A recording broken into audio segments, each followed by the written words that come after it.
Hey guys, how's it going? So, today I am going to go through all of the cards that were revealed so far up until today's date. So, that is a total of like 90 or 91 cards out of the total of 135 that have been revealed so far. So, it's about 75% of the cards that are going to be in the Knights of the Frozen Throne expansion that I will be showing you in this video. So I haven't really had a long good look at most of these cards in any way, so I just basically downloaded them.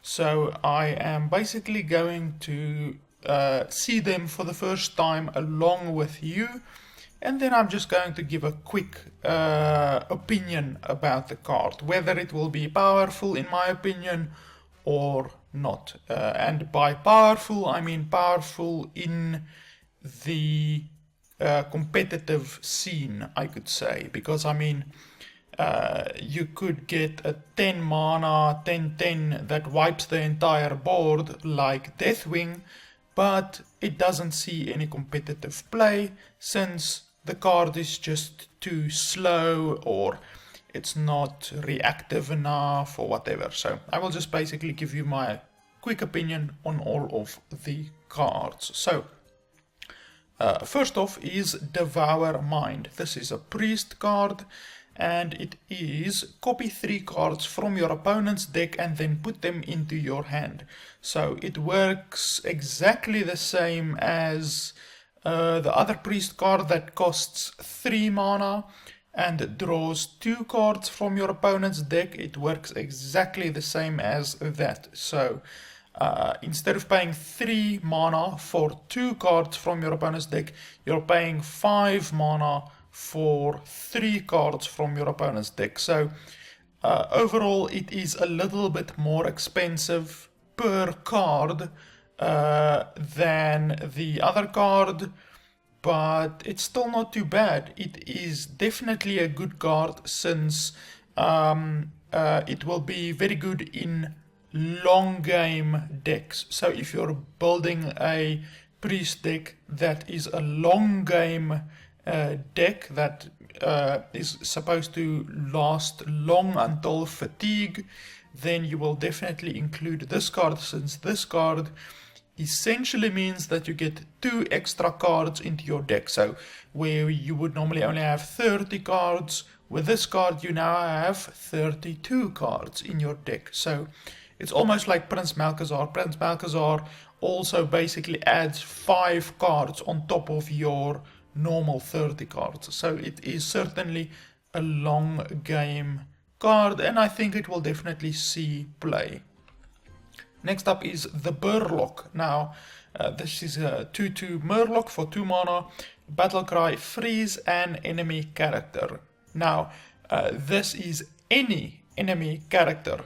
So it is any of the minions on your opponent's side of the field or the enemy hero, and you can select which one you want. So this card is a little bit weaker than the other elemental that costs 1 mana and has 2 attack and 1 HP and freezes any enemy.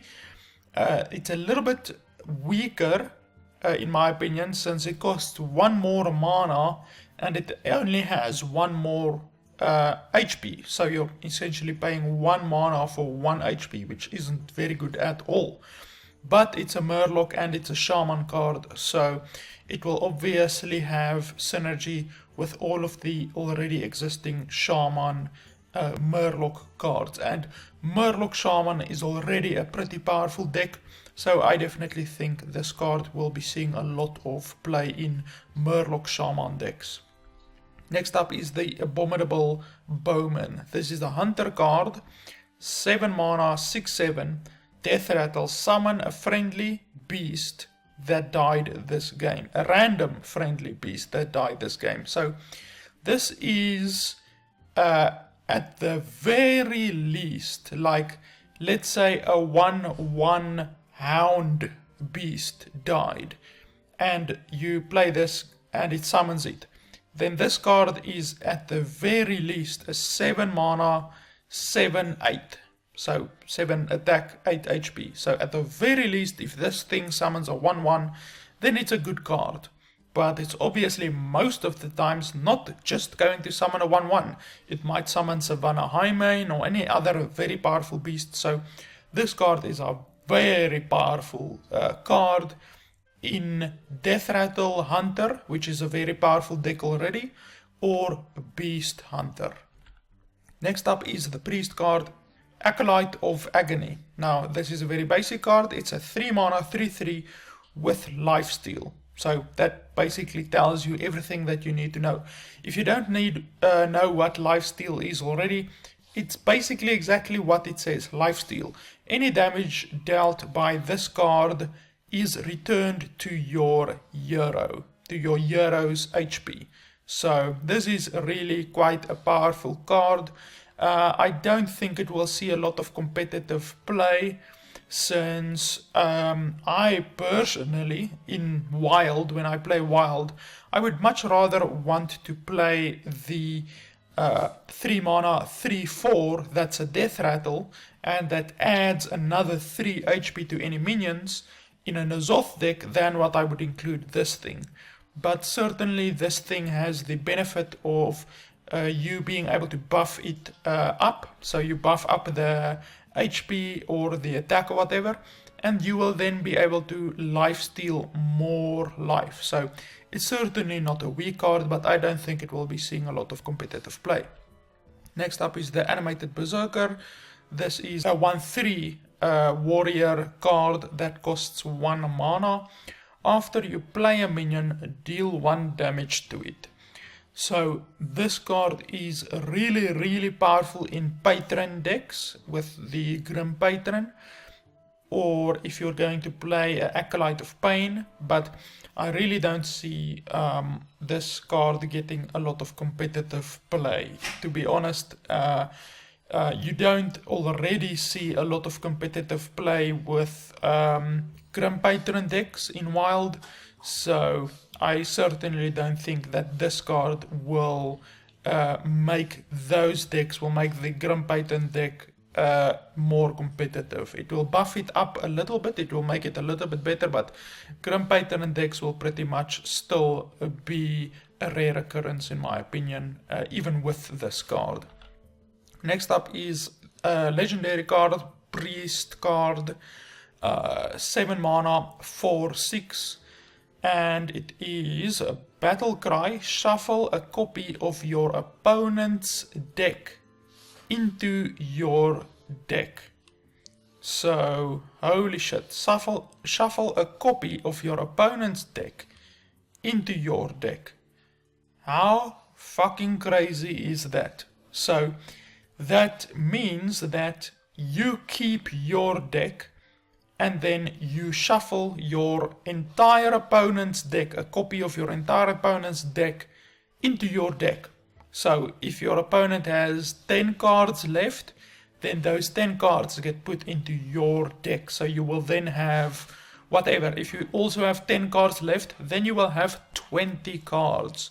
So this card is colossally powerful. This is a crazy powerful card. It might be in the long game, this might be the most powerful card in Hearthstone for long game games. So if you plan to outvalue your opponent, like a Reno Priest or a Reno Warlock or a Mara Priest or a Death Rattle Priest or anything like that, any games where you know the game is going to go on for very long, if you have this card in your deck, you are just going to crush your opponent with the late game value that you get. It's really an amazingly powerful card in my opinion, and I think it will be seeing a lot of play. Next up is a Hunter card, a 3 mana 4/3, which is already pretty powerful, and it's a beast. and the text is can't be targeted by spells or hero powers. So that's, to be honest, really powerful, because you can still target it with the Houndmaster's ability or any other minion abilities that buff up beasts. So you still get beast synergy, but your opponent can't easily remove this minion. So this card, I think, is really powerful, especially since it's just an uncommon card, so a lot of people are going to have it in their decks, and yeah, I think it's really quite a powerful little beast. Next up is a legendary card, Blood Queen Lanathel, 5 mana card, and it's a 1/6. It has lifesteal and has +1 attack for each card you've discarded this game. So currently discard Warlock is really not actually a competitive deck. It loses out against pretty much every other Warlock type of deck that there is.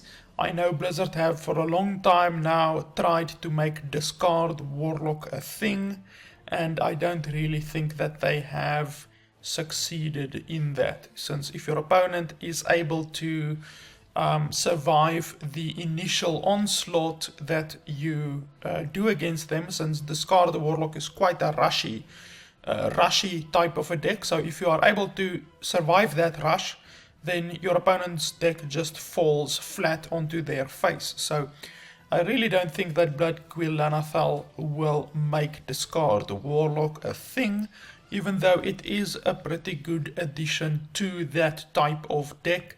But that type of deck currently is not competitive, so I don't think that this card will be seeing a lot of play, even though it is a relatively powerful card. Next up is the Blood Razor. It is a 4 mana card, 2 attack, 2 durability, and it is a warrior weapon with a battle cry and a death rattle, which says deal 1 damage to all minions. So this card will, the same as the other warrior card that I showed you guys, will basically be pretty good in a Grim Patron deck. But otherwise than that, I don't really think that it will see a lot of play, to be honest.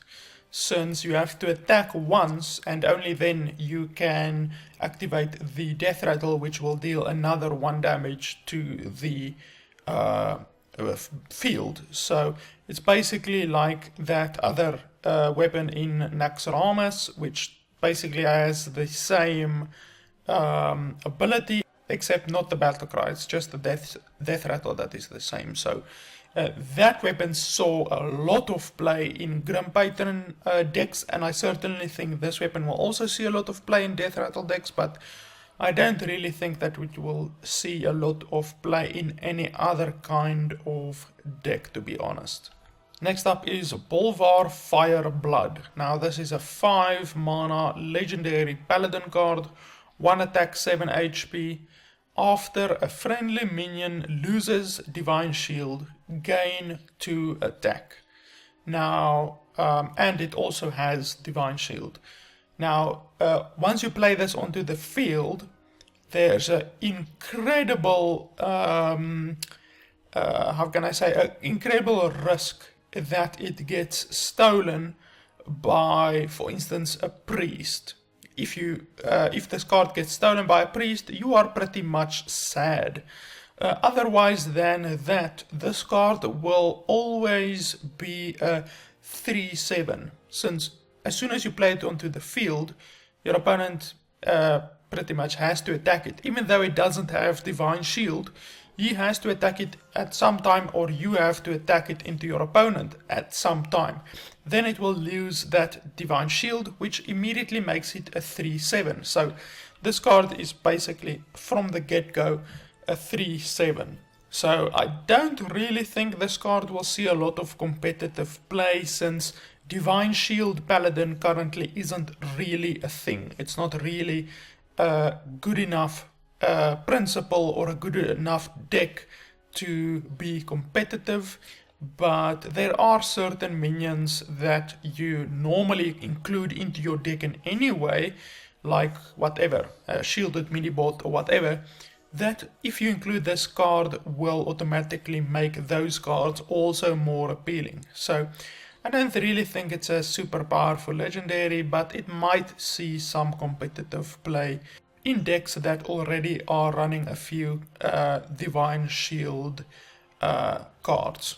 Next up is a Bone Mare. This is a 7 mana 5/5 neutral card with a battle cry. Give a friendly minion 4/4 and taunt. So that is disgustingly powerful. That is horribly powerful.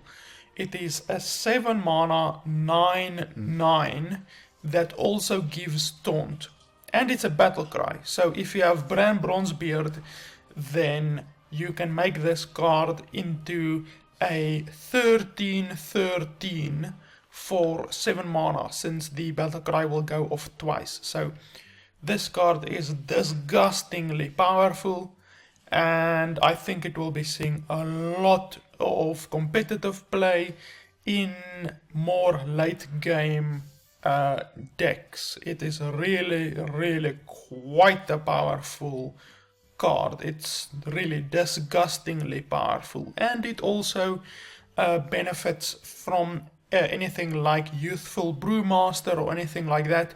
If you jump it back to your hand, you just get another 4/4 and taunt buff. So it's really crazy powerful for a neutral minion.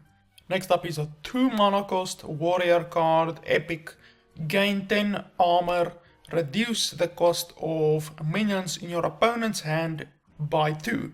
So this card might seem like it has a shitload of drawbacks, that it is not really a good card, but this card is one of the cards that is being brought into the Knights of the Frozen Throne expansion to combat rushy, gay, pussy decks like the Pirate Warrior, Rush Warrior, Rush Rogue. You also get a Pirate Rogue, Rush Shaman, Rush Hunter. Any decks like that, any gay decks that include a shitload of low cost minions just to rush your opponent down. This is one of those cards that is being brought in to combat that plague of no skill gay rush decks. So whether it is a powerful enough card to make you survive against a rush warrior or a rush rogue, I don't think so. I don't think 10 HP is enough to make you survive against a rush deck like that. So I don't really think it will be seeing a lot of competitive play. Rush decks are just too powerful at the moment. This won't help at all, to be honest. If it was 15 armor, it would be pretty good. If it was 20 armor, it would be a good card. Then it would actually be a good card. So this card will pretty much only help you out against rush decks, in my opinion. And I don't really think that it will be seeing a lot of competitive play. It will definitely be seeing competitive play in shield bash type armor specialized warrior decks, but otherwise than that, it won't really be seeing any play. Next up is a 5 mana dragon that is also a 5/5. At the end of your turn, give another friendly minion +3 attack. So that's really powerful.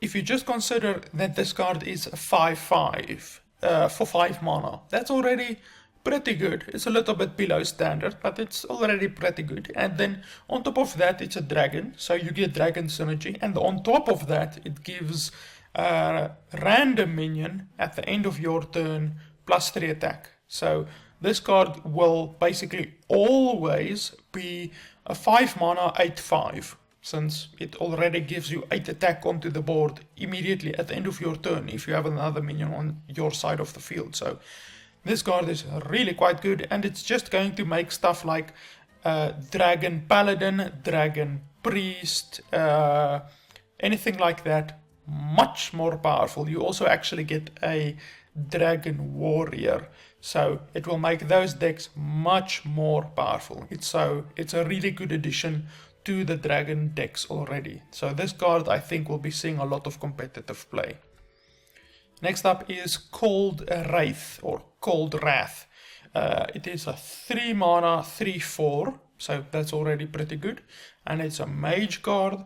Battle cry: if an enemy is frozen, draw a card. So there aren't really that many cards currently that freeze enemy guys. There's the one card that freezes an enemy minion each time you cast a spell. So that card and this card certainly will make a good combo, but to be honest, freeze mage at the moment isn't really a thing in Hearthstone. So I don't think that this card alone will make it a really good thing, but the 3 mana for a 3/4 by itself is already pretty good, so the ability of it just makes it a little bit better, but I don't really think this card will be seeing a lot of competitive play, to be honest. Next up is a 5 mana 3/3, so that's pretty bad, and it's a neutral minion. But the battle cry is, battle cry, give a friendly minion death rattle, resummon this minion. So that could potentially be incredibly powerful in a late game deck. This is a very late game card, since you must already have a powerful minion onto the field, and then you can play this minion, which then gives that resummon this minion. So if you get this onto a Ysera or a Malygos or a Tyrian Fordring or any really powerful card, or any minion with taunt, for instance, this will also work good in a druid deck that runs a lot of taunts, then this card will be really good. And death rattles do stack, so if you play this on, for instance, what's a good death rattle minion?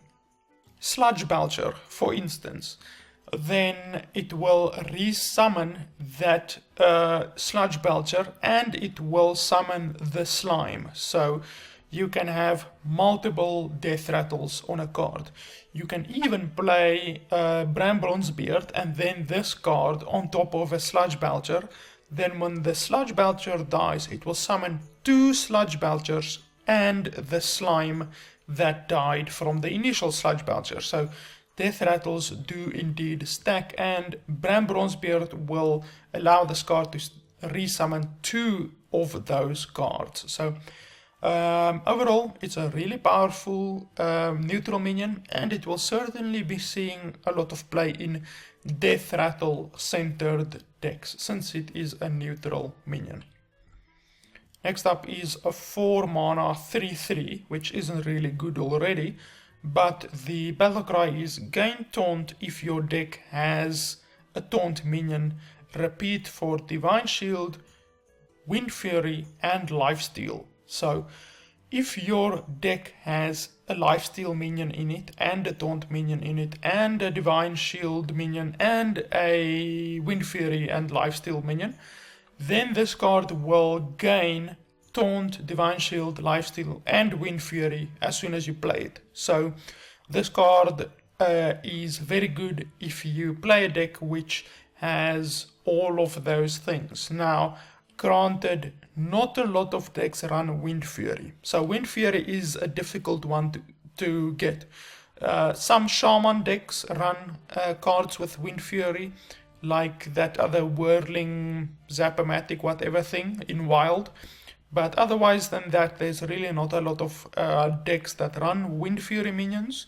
But certainly in the Knights of the Frozen Throne expansion, you're going to see a lot of decks that run Lifesteal, and some decks already run Divine Shield, and most decks run Taunt minions. So at the very least, in my opinion, you're going to get this card with a lot of Taunt and Divine Shield and Lifesteal on it, which, if you play it as a 4 mana 3/3 with Taunt, Divine Shield and Lifesteal, then it's really quite a good card. It's not incredibly powerful, since it's still just a 3/3, but it's pretty good. So I don't really think that this card will be seeing a lot of competitive play, simply because if you include all of those different minions into your deck, like a Divine Shield, Taunt, Lifesteal and Wind Fury minion into your deck, you're really diluting the strength of your deck, in my opinion. So I don't think this card will be seeing a lot of competitive play, even though it could be a very powerful card. Next up is a Hunter card, Corpse Widow. It's a 5 mana 4/6, which is average, it's pretty good. And your Death Rattle cards cost 2 less. So this is a persistent effect. It persists as long as this card remains on the field, and it's only for your minions. So earlier I talked about a Death Rattle Hunter. Death Rattle Hunter is already a thing. It's a pretty powerful thing in Hearthstone. So this card will just make Death Rattle Hunter even more powerful, since they already have a bunch of Death Rattle cards. They have that other wolf, Corpse Wolf or whatever, that summons 2 little spiders when it dies. It has Savannah Highmane, and it just has a shitload of other good Death Rattle cards already. So I think this card will be seeing competitive play, even though only in the Hunter decks that have Death Rattles already. And usually those Death Rattle Hunter decks include N'Zoth also. Next up is Cryostasis. It's a 2 mana Shaman spell card. Give a minion plus 3/3 and freeze it. So you can cast this on your minions or on your opponent's minions. So there are some other cards in the Knights of the Frozen Throne expansion for Shaman that get synergy with freezing stuff. So this card is more powerful than what it would look, but on the surface of it, it's really not such a powerful card. So I don't really think it will be seeing a lot of competitive play, to be honest. Next up is the Crypt Lord. This is a 3 mana 1/6, which is pretty weak, to be honest. And it has Taunt, so that makes it a little bit better. The ability is, after you summon a minion, gain 1 health. So this is another one of those cards which I said previously that Blizzard are trying to put into the game to stop the plague of Gay Rush decks. Now, is this card good enough to do that? No. To be honest, it's not. Against Pirate Rogue, it's a little bit better, since Pirate Rogue has a lot of minions that have 1 HP, but against Pirate Warrior it's not good, because Pirate Warrior has a lot of pirates that have more than 1 HP, and it has stuff like Bloodsail Buccaneer that has, I think, 3 HP and stuff like that. So this card will certainly not help as much as Blizzard thinks to stop the aggro rush. The aggro rush will just obliterate this card. So yeah, it's not a good card in any way, and it's not a good card for its intended purpose, which is to stop aggro, because this is not going to stop aggro. Next up is the Shadow Ascendant. It's a 2 mana 2/2, which is relatively good. It's not really that good, but the ability is, at the end of your turn, give another friendly random minion plus 1/1. So that actually makes it a really good card. If you play this card and you have another card on the field and your opponent isn't able to remove this card very easily, then this card could end up being a 4/4 or a 5/5 or a 6/6, because it just keeps on buffing your minions on your side of the field. So is really quite good, since at the very least it's going to be a 2 mana 3/3. So whenever you play this card and you have another card on your side of the field, it's going to be a 2 mana 3/3, since it will immediately buff one of your other minions. So to be honest, it's a pretty good card, and I do think that it will be seeing some competitive play. Next up is a warrior card, 2 mana spell, Dead Man's Hand. Shuffle a copy of your hand into your deck. So for 2 mana, that's actually pretty good. It's certainly better than that other card, what's that, Blood Bond or whatever. It's certainly better than that at keeping you in the late game of things. Yeah, I think it's a pretty good card. I only think that it will be seeing play in late game warrior decks. It probably won't help Gay Rush warrior or anything like that, since they want to empty their deck basically as quickly as possible and just hope and pray that the opponent is dead by the time that they do that. So I don't really think that a Rush warrior will include this card into their decks, but it will certainly help long-term warriors, like late-game warriors. Next up is a Warlock 2 mana spell, Defile.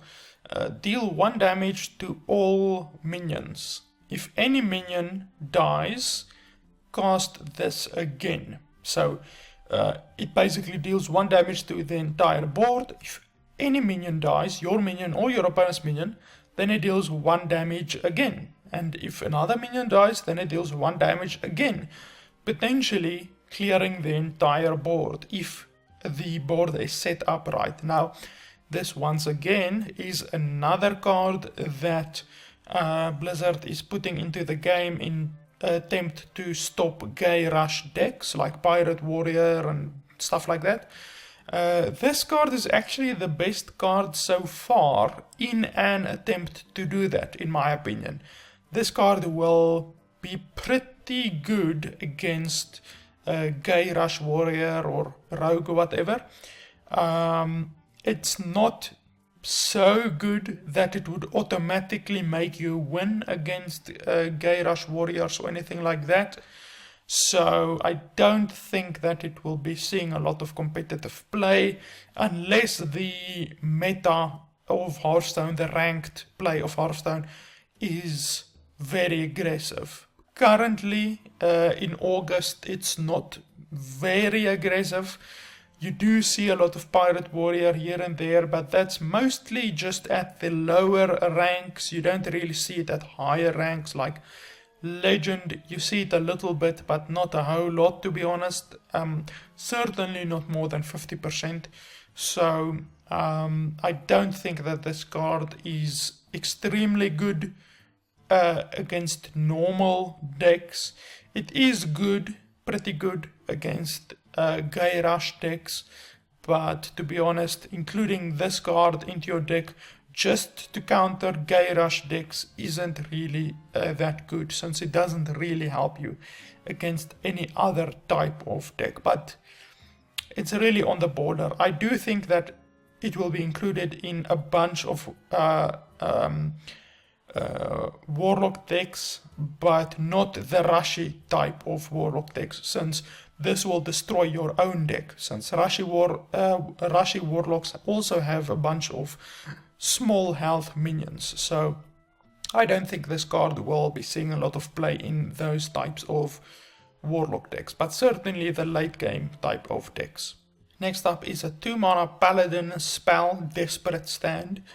Give a minion Death Rattle, return this to life with 1 HP. So this is basically like a resummon. It will resummon the minion, like some priest cards do, but it doesn't resummon it on full HP, it just resummons it on 1 HP. So that will pretty much only be useful with minions that already have a Death Rattle. So what are some good paladin cards that have death rattles? Stuff like Tyrian Fordring, obviously. So if you play this, then on Tyrian Fordring, then you basically get a 2 mana Tyrian Fordring. Since Tyrian Fordring is incredibly good, if you can resummon it, since it already has death rattle, and you get a weapon again. So I do think that this will be seeing competitive play in paladin decks. Not a whole lot, but it is a pretty good card, especially in a death rattle paladin deck. So yeah, it's pretty damn good. Not incredibly good, but it's a pretty good card. Next up is a 3 mana 3/2, which isn't that good, but the effect is your opponent's spells cost 1 more. So that's not really good in my opinion. It works like the Sorcerer's Apprentice, that reduces your spells by 1, but instead of doing that, it increases your opponent's spells by 1. So 1 mana really isn't going to make the world's difference. It's at the very least a minor inconvenience for your opponent, and at the very best it could make your opponent just play another card instead of that spell that they wanted to play. So it's certainly not going to turn the game around for you or anything like that. And the fact that it's a 3 mana 3/2 is really quite weak. I don't know why Blizzard did that. This card would have been a good card if it was a 3 mana 3/4. I could see that. I could see this card being a 3 mana 3/4 with the same effect. But a 3 mana 3/2 is just underpowered. There's just no two ways about it. This card is a little bit underpowered. So I don't think this card will be seeing competitive play because of the low HP. They really should have made it a 3 mana 3/4 or a 3 mana 3/3 at the very least. But 2 HP, that's too low. Next up is the Drakari Defender. It is a 3 mana 2/8, which is really quite good, and it has Taunt, but the overload is 3. So this is a 6 mana 2/8, basically, if you don't have the card that removes the overload. It's basically a 6 mana 2/8, which is really bad, since for 6 mana you want it to be a 6/6, but instead it's a 2/8, which essentially is a 3/6. So it's a 3/6 instead of being a 6/6 for the stats. The fact that it has Taunt indicates to me that this is yet again one of those cards that Blizzard is attempting to put into the game to stop rushy gay decks, and this card is not strong enough. It should have been at least a 2/10 with the same effects, a 3 mana 2/10 with overload 3, then it would have been an okay card. I even think that if it was a 3 mana 2/10, it still wouldn't really have seen competitive play, since you're still paying 6 mana for a 2/10, which is pretty weak. It's good against rush decks, but it's still not good enough. So even if this card was a 3 mana 2/10 with the same stats and everything, with the same effect, I don't think even then this card would have seen competitive play. And at the moment, with it being a 3 mana 2/8 with the same effect, this card won't be seeing competitive play unless the meta is very rushy, like extremely rushy. If you see a lot of gay rush warriors, gay rush rogues, stuff like that, unless that happens, then I don't think this card will be seeing competitive play. So yet again, a card, in my opinion, where Blizzard is failing at addressing the rush epidemic that is in Hearthstone. And they are actually admitting that there is a rush epidemic by bringing out cards like these. I mean, we've already seen 4 cards that are extremely anti-aggro, or Blizzard thinks they are creating anti-aggro cards, but it's not anti-aggro enough. Blizzard clearly have no idea what kind of a plague there is from the Gay Rush decks. So, to be honest, they are failing quite heavily at addressing the anti-aggro problem. In my opinion, I don't want to talk too much about this, but in my opinion, Blizzard should increase the hero health to 45. Just do that, then the Gay Rush epidemic will be lessened. People still will not stop playing Gay Rush decks, but if all heroes had 45 HP, that will help a good amount toward quelling some of the Gay Rush decks that are out there. Cards like this, the Kari Defender and all of the other cards that we've seen so far are not enough. So in my opinion, Blizzard is not doing enough to stop this Gay Rush epidemic. They should just increase all of the HP of all of the heroes to 45. That is what they should do in my opinion. Next up is the Embrace Darkness 6 mana spell. Choose an enemy minion. At the start of your turn, gain control of it. So it's like a delayed mind control. So it's basically the same as the 10 mana mind control spell, which is already in the game, but instead of immediately gaining control of that card, you only gain control of it at the start of your next turn.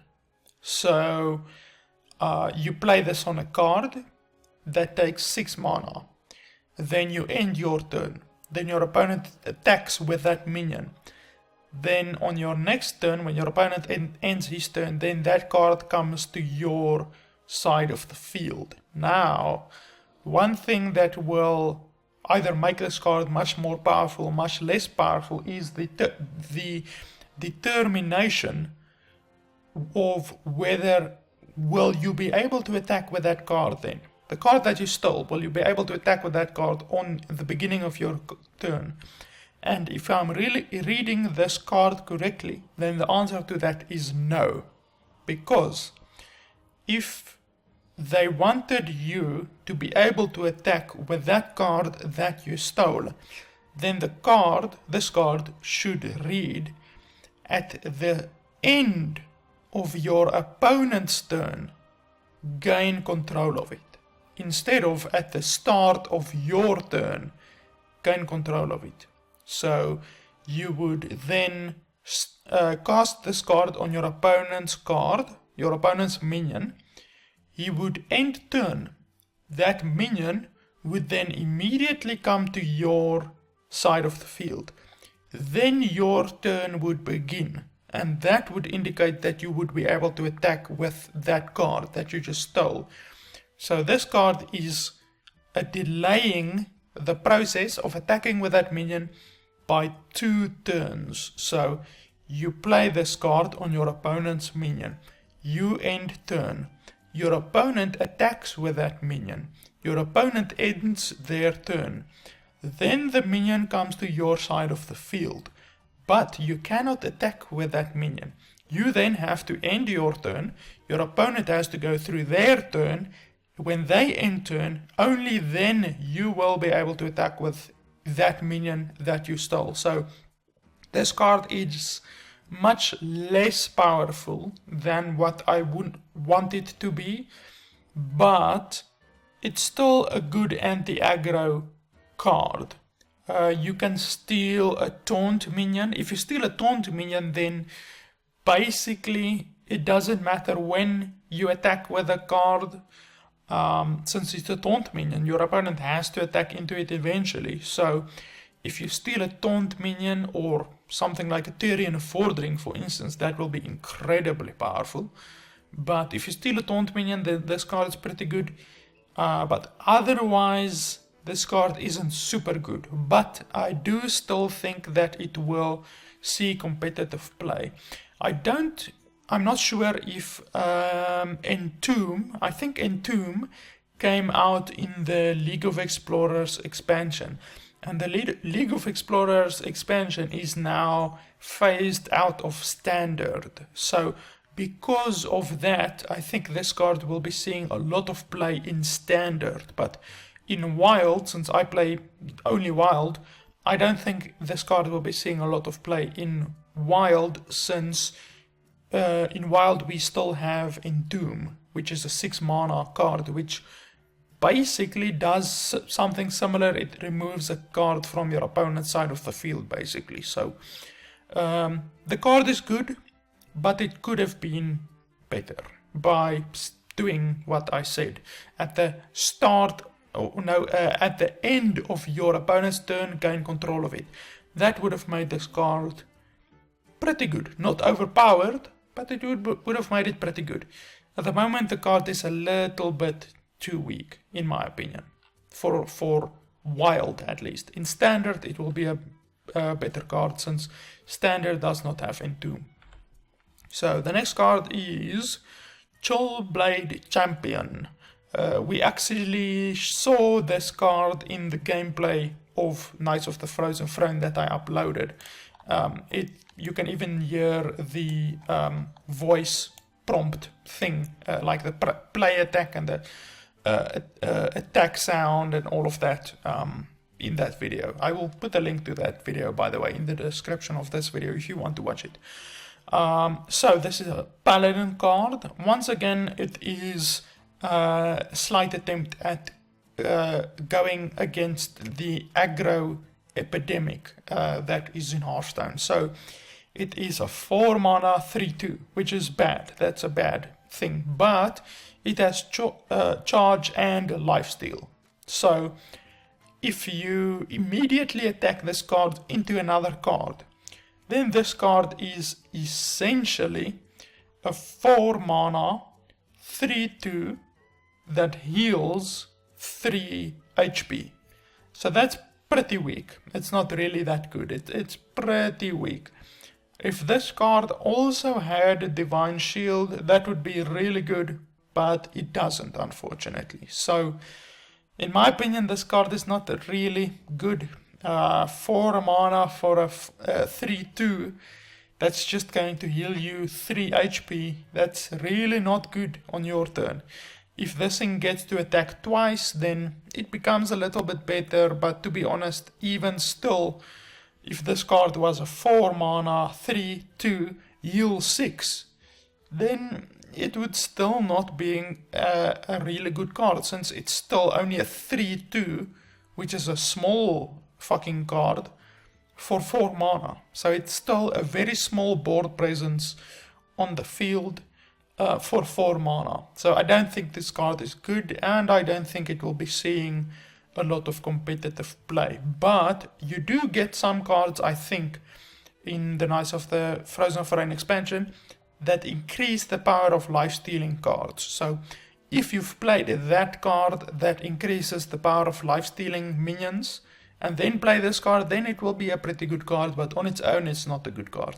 Next up is one of the new heroes, which this card works basically like a spell.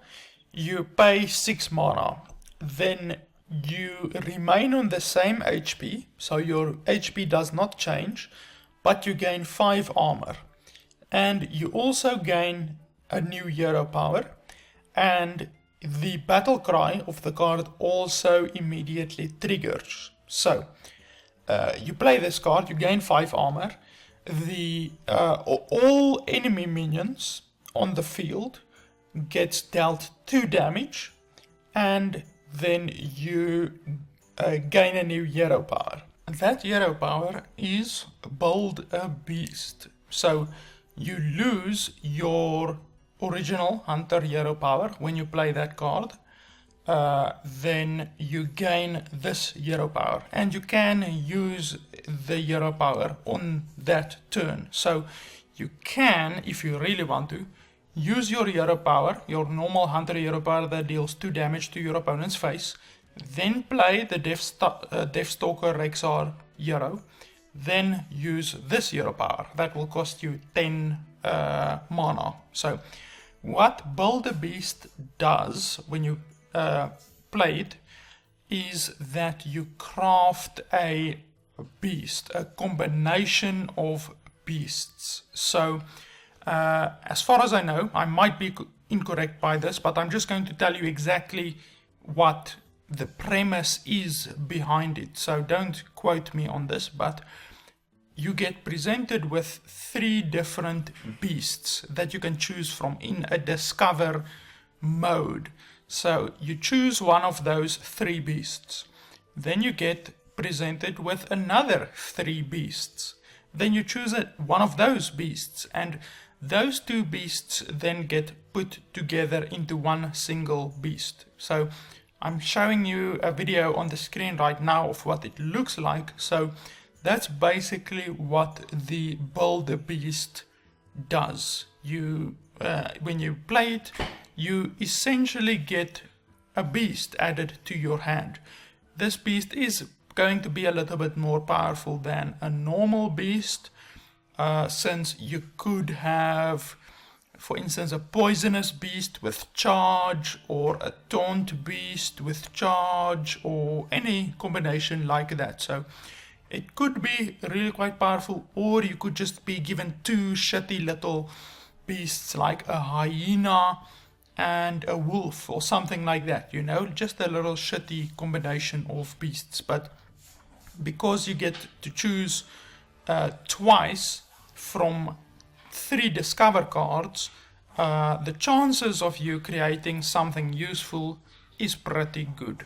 So to be honest, that is really quite a powerful hero, especially in a late game deck. Like if you build your hunter to be a very late game hunter, then this is really, really good, since you will get a new beast to play each and every turn. So that's basically like the Warlock hero power, which gives you extra card each and every turn, except there's no drawbacks, except that you have to pay 2 mana for it. But otherwise than that, there's no drawbacks. You get an extra beast card each and every turn with this hero power. So that's really, really good in any late game hunter deck.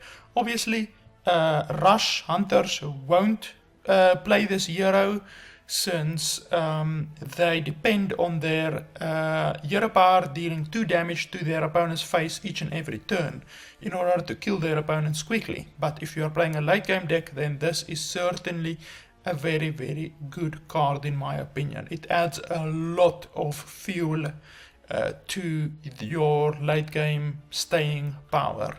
The next card is Prince Keleseth. Now this is a neutral legendary card, 2 mana, 2/2, Battle Cry. If your deck has no 2 cost cards, give all minions in your deck +1/1.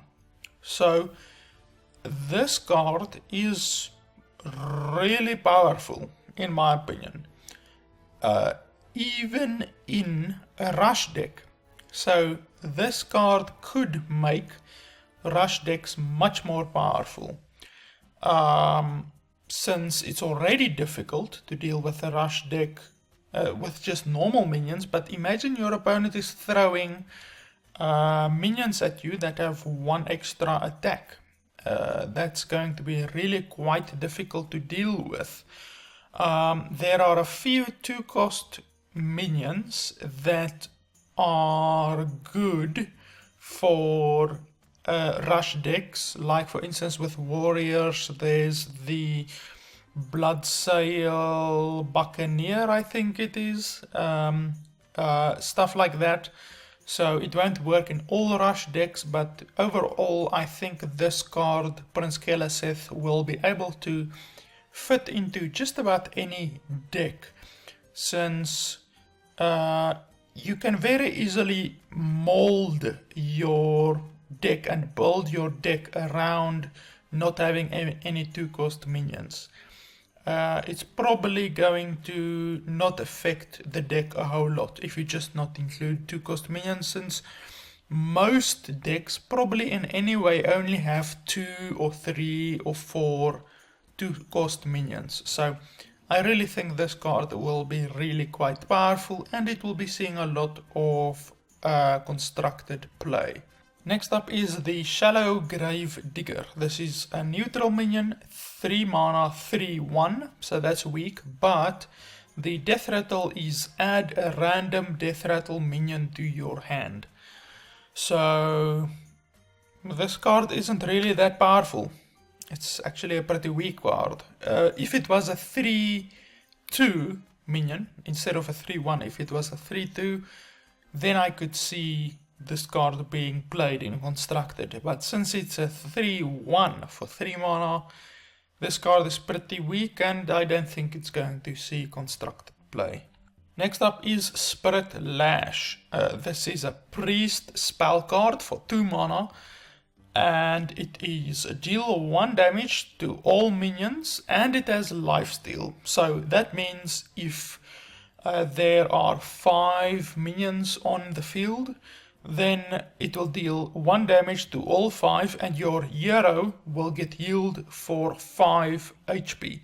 Now this deals damage to your minions and your opponent's minions. But this minion also gets afflicted by spell damage, or the spell gets afflicted by spell damage. So if you have spell damage for whatever reason on your side of the field, then this will deal 2 damage to all minions, and that means that you will get healed by 2 HP for every minion hit. So this once again is another card which Blizzard put into the game to stop the onslaught of aggro, and I don't think it will work. It won't stop aggro at all. The next card is a 4 mana spell, once again a priest card. Eternal Servitude. Discover a friendly minion that died this game and summon it. So this card is really powerful. I think this card will be seeing a lot of play, since it's obviously a late game card, and if you have like a Ysera that died and a bunch of big taunt minions that died and shit like that, then you can get like a Ysera for 4 mana, and because you can discover the card that died, it will then present you with 3 cards that died in that game, and that gives you a really big chance to bring back the particular minion that you want. So this card is really powerful, and I think it will be seeing a lot of competitive play. The next card is the Fallen Sun Cleric. It is a 2 mana 2/1, which is pretty weak, but the battle cry is give a friendly minion 1/1. So that's pretty good. It's a 2 mana cost 3/2 basically. So it's pretty good. It's nothing overpowered, and this card actually makes rush decks and gay rush decks like Pirate Warrior actually more powerful.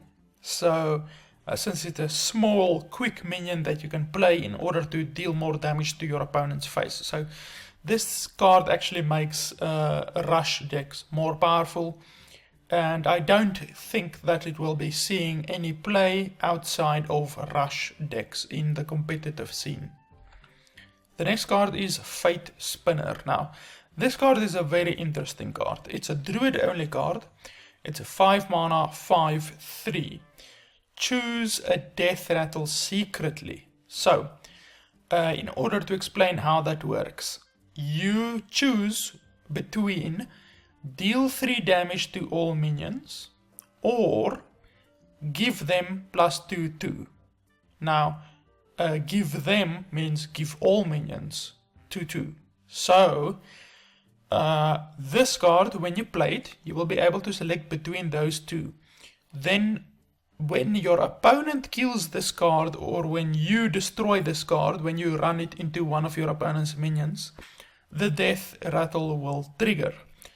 Then your opponent won't know what the death rattle is. So when your opponent hovers over this card after you played it, they don't know what death rattle you chose, because you chose it secretly. So they won't be able to know, is it deal 3 damage to all minions, or is it give 2 plus 2 stats to all minions? They won't know. Now, this card is a flexible card wherein you can choose the deal 3 damage to all minions if you are going up against a gay rush deck. Or you can choose the plus 2/2 if you have good control of the board.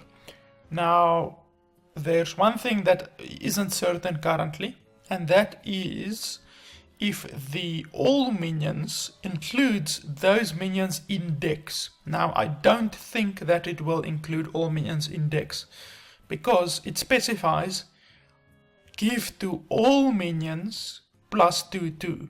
So one could assume that that means all minions includes all of the minions in decks and in your hand and everything.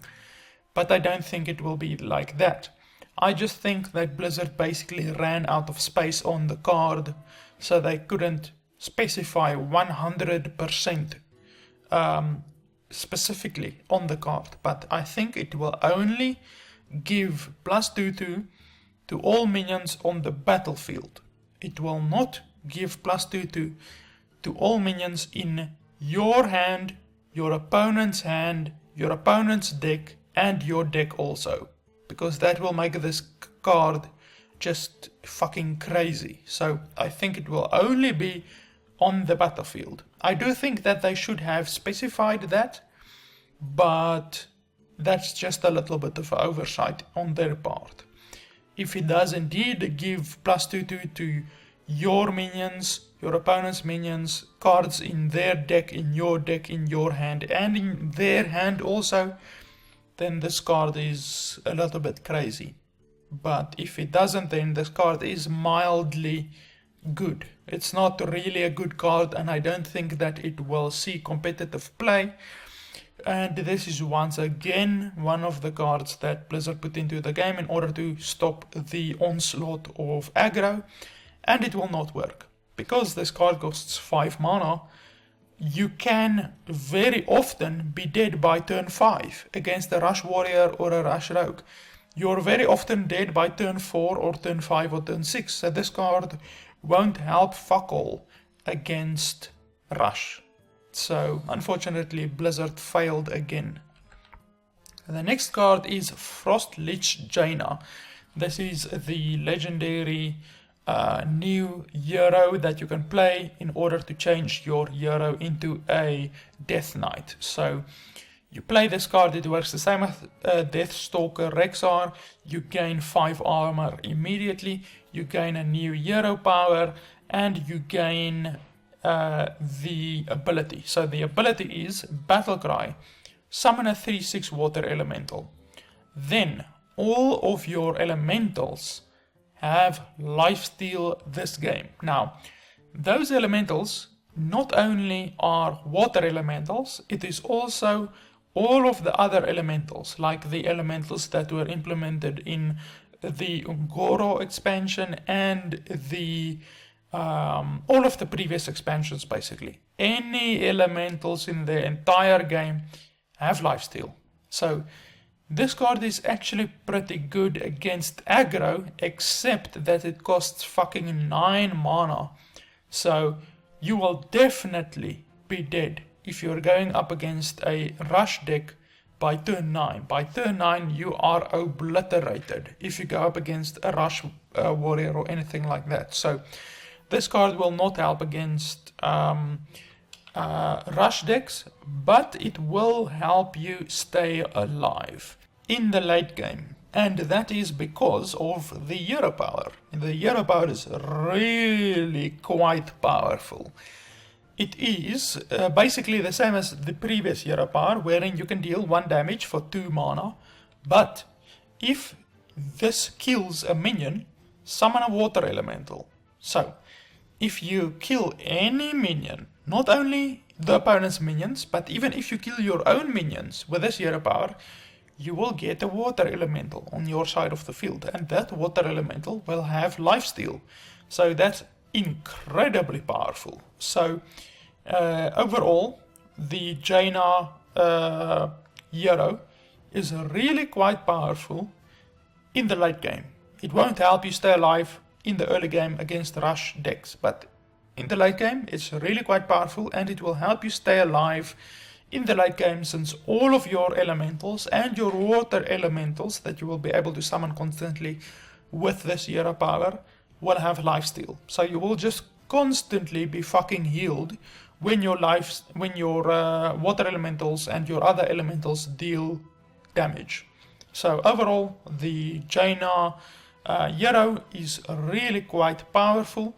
It's a little bit sad that she costs so much. 9 mana is really quite a lot, but overall I think it's a pretty good hero, and it's certainly a very good late game card. Next up is the Ghastly Conjurer. This is a mage only card, 4 mana 2/6, battle cry, add a mirror image spell to your hand. So 4 mana 2/6 is pretty good. That's average. It's just about average. But it adds a mirror image that is a spell to your hand. So mirror image is obviously the 0 mana 0/2 with taunt, and because it is a spell, that also helps you to perhaps create fireballs with Archmage Antonidas or any of the other spell synergies that are already in the game, like Flame Waker and stuff like that. So overall, this card is pretty good. It's once again one of the cards that's put into the game to stop aggro, and it will not help against aggro. This card is not powerful enough to stop aggro. So yeah, but overall, except for the aggro part that it doesn't work, overall I think this card is pretty good, and I do think that it will be seeing some competitive play. Not a whole lot, but some. Next up is another mage card. It's an 8 mana spell, Glacial Mysteries. Put one of each secret from your deck into the battlefield. So this card is really powerful in the late game, and if you are playing a secret heavy deck. So currently, I'm not certain in Wild, I think there's something like 7 or 8 secrets in the deck, or in the game. In Standard, I think it's something like 4 or 5 secrets in the game. I might be mistaken.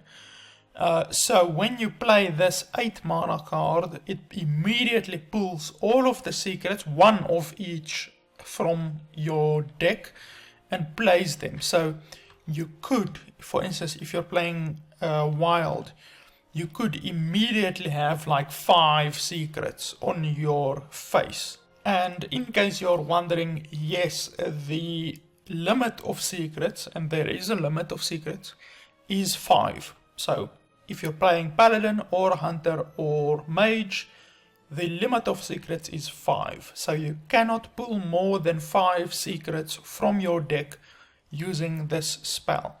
If you have 6 or 7 or 8 or whatever secrets in your deck, then the spell will randomly choose 5 secrets to add to your face. It will immediately play them on your face. So you will have 5 secrets around your face, and it will choose those 5 secrets randomly from your deck. It will only play 1 of each. So you can't have 2 ice blocks or whatever at one time. It will only pull 1 of each. So overall, in the very late game, this card is pretty powerful, since it's possibly a draw 5, so it's a 8 mana draw 5, so it's almost like sprint. You could almost say that it's like sprint, except it's a little bit better than Sprint, since if you pull 5 secrets, then you're paying 8 mana to play 15 mana worth of secrets. So it's pretty good in the late game, but to be honest, currently Secret Mage is not really a thing.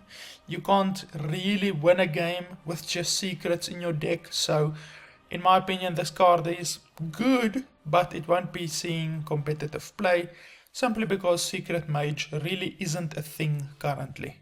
Next up is a Warlock only card. It's a 2 mana 2/3, which is pretty good. Gnome Feratu, and the battle cry is really powerful. The battle cry is remove the top card of your opponent's deck. So that is really powerful in my opinion. A 2 mana 2/3 is already pretty good, but the fact that you can remove one card from your opponent's deck immediately gives you an advantage over your opponent's deck. Basically, it's obviously good if it removes a powerful card, like if it removes Tyrian Fordring, or Reno Jackson, or Ysera, or Archmage Antonidas, anything like that. If it removes a powerful card from your opponent's deck, then your opponent could be screwed. Like if you play this and it removes Reno Jackson from a Reno Mage's deck, then it's crazy. You just basically won the game right there. And the cool thing about this is that in Wild you can play Bram Bronzebeard and then play this card, then it removes 2 cards from your opponent's deck. So this card is really good in basically any Warlock deck. And I do think that it will be seeing a lot of competitive play. It's really such a powerful card that I think it will be seeing a lot of competitive play. And the artwork is pretty cute also. Next up is a Druid legendary card, 9 mana, 3/7, so that's pretty weak, but the ability of the card is incredibly powerful. It essentially works like a N'Zoth, except N'Zoth has a battle cry, this card has a death rattle, so it works on the battle cry, not on a battle cry like N'Zoth, but the death rattle is summon your taunt minions that died in this game. So any taunt minions that you played during the game get summoned back when this thing dies. So that is colossally powerful. This card is basically as powerful as N'Zoth. I do think that they should have made it cost 8 mana instead of 9 mana. 9 mana is a little bit redundant since there's basically no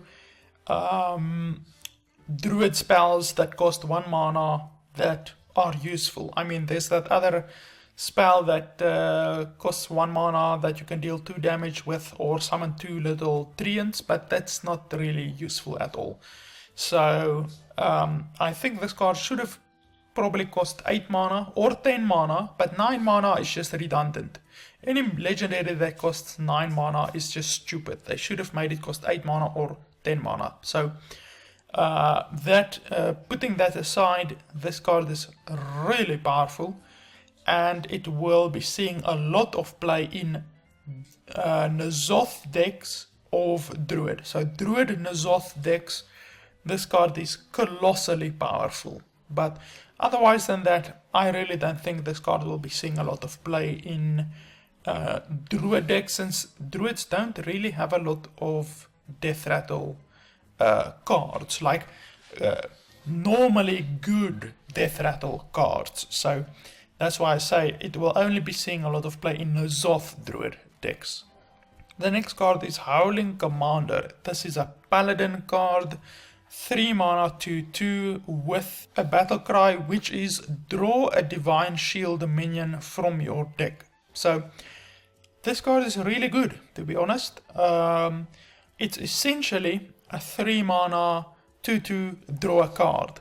So that's pretty good. If you drew any card, that would be pretty good. But this card obviously has a good chance of drawing Tyrian Fordring if you're running Tyrian Fordring. So That makes this card really quite good if you are in a bind. If you are in a difficult situation and you need Therian Forging, then this card will have a pretty good chance of drawing Therian Forging. So with everything considered, I think this card is pretty good, and I think it will be seeing competitive play since it's a 3 mana 2/2 draw card, which is pretty good. The next card is a Shaman weapon. Now, at the beginning I said that Shaman is getting a few frozen synergy cards, and this is one of those frozen synergy cards. It is a weapon with 3 durability, it costs 3 mana, so that's pretty cheap, and it destroys a frozen minion damaged by this weapon. So if a minion is frozen and you hit that minion, then that minion immediately dies. So currently there's not a whole lot of Shaman exclusive cards that can freeze an enemy minion, but there are neutral cards like that little elemental that costs 2 mana and has 2 attack and 1 HP that can freeze anything on the field.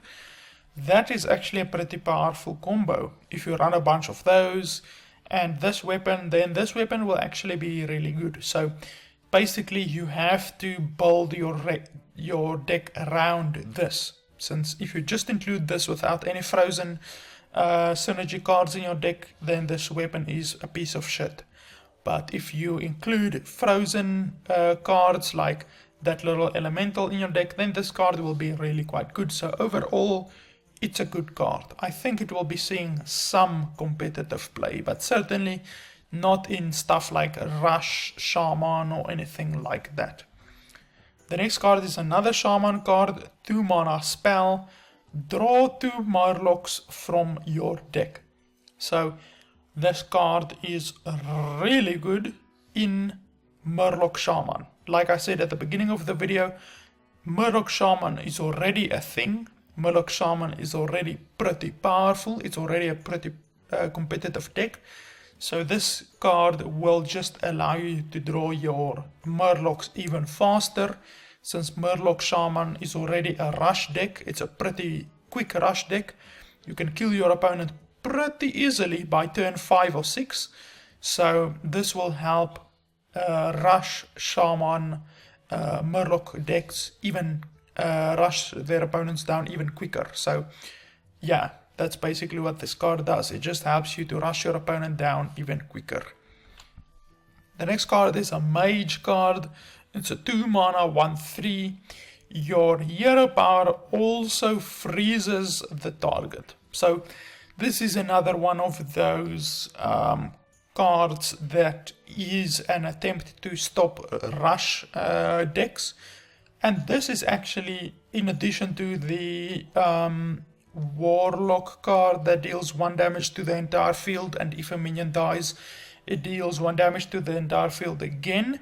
In addition to that card, this is the only other card so far that I've seen that actually makes a good addition to stopping aggro. I think this card will be seeing competitive play if it is a very rushy meta. If the ranked play is very rushy, if there's a lot of rush pirates and stuff like that, then this card will be seeing competitive play. And in addition to the fact that it is overall just a good ability, it's also an elemental, so you can also include it in elemental synergy decks. So overall, this is a really good card. The next card is Leeching Poison. Now this is a rogue only card, and it does a very basic effect: give your weapon lifesteal. So you basically are just going to have a weapon that when you attack you get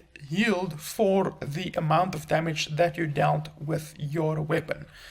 Now this will include, if I have it correct, if you play Blade Flurry.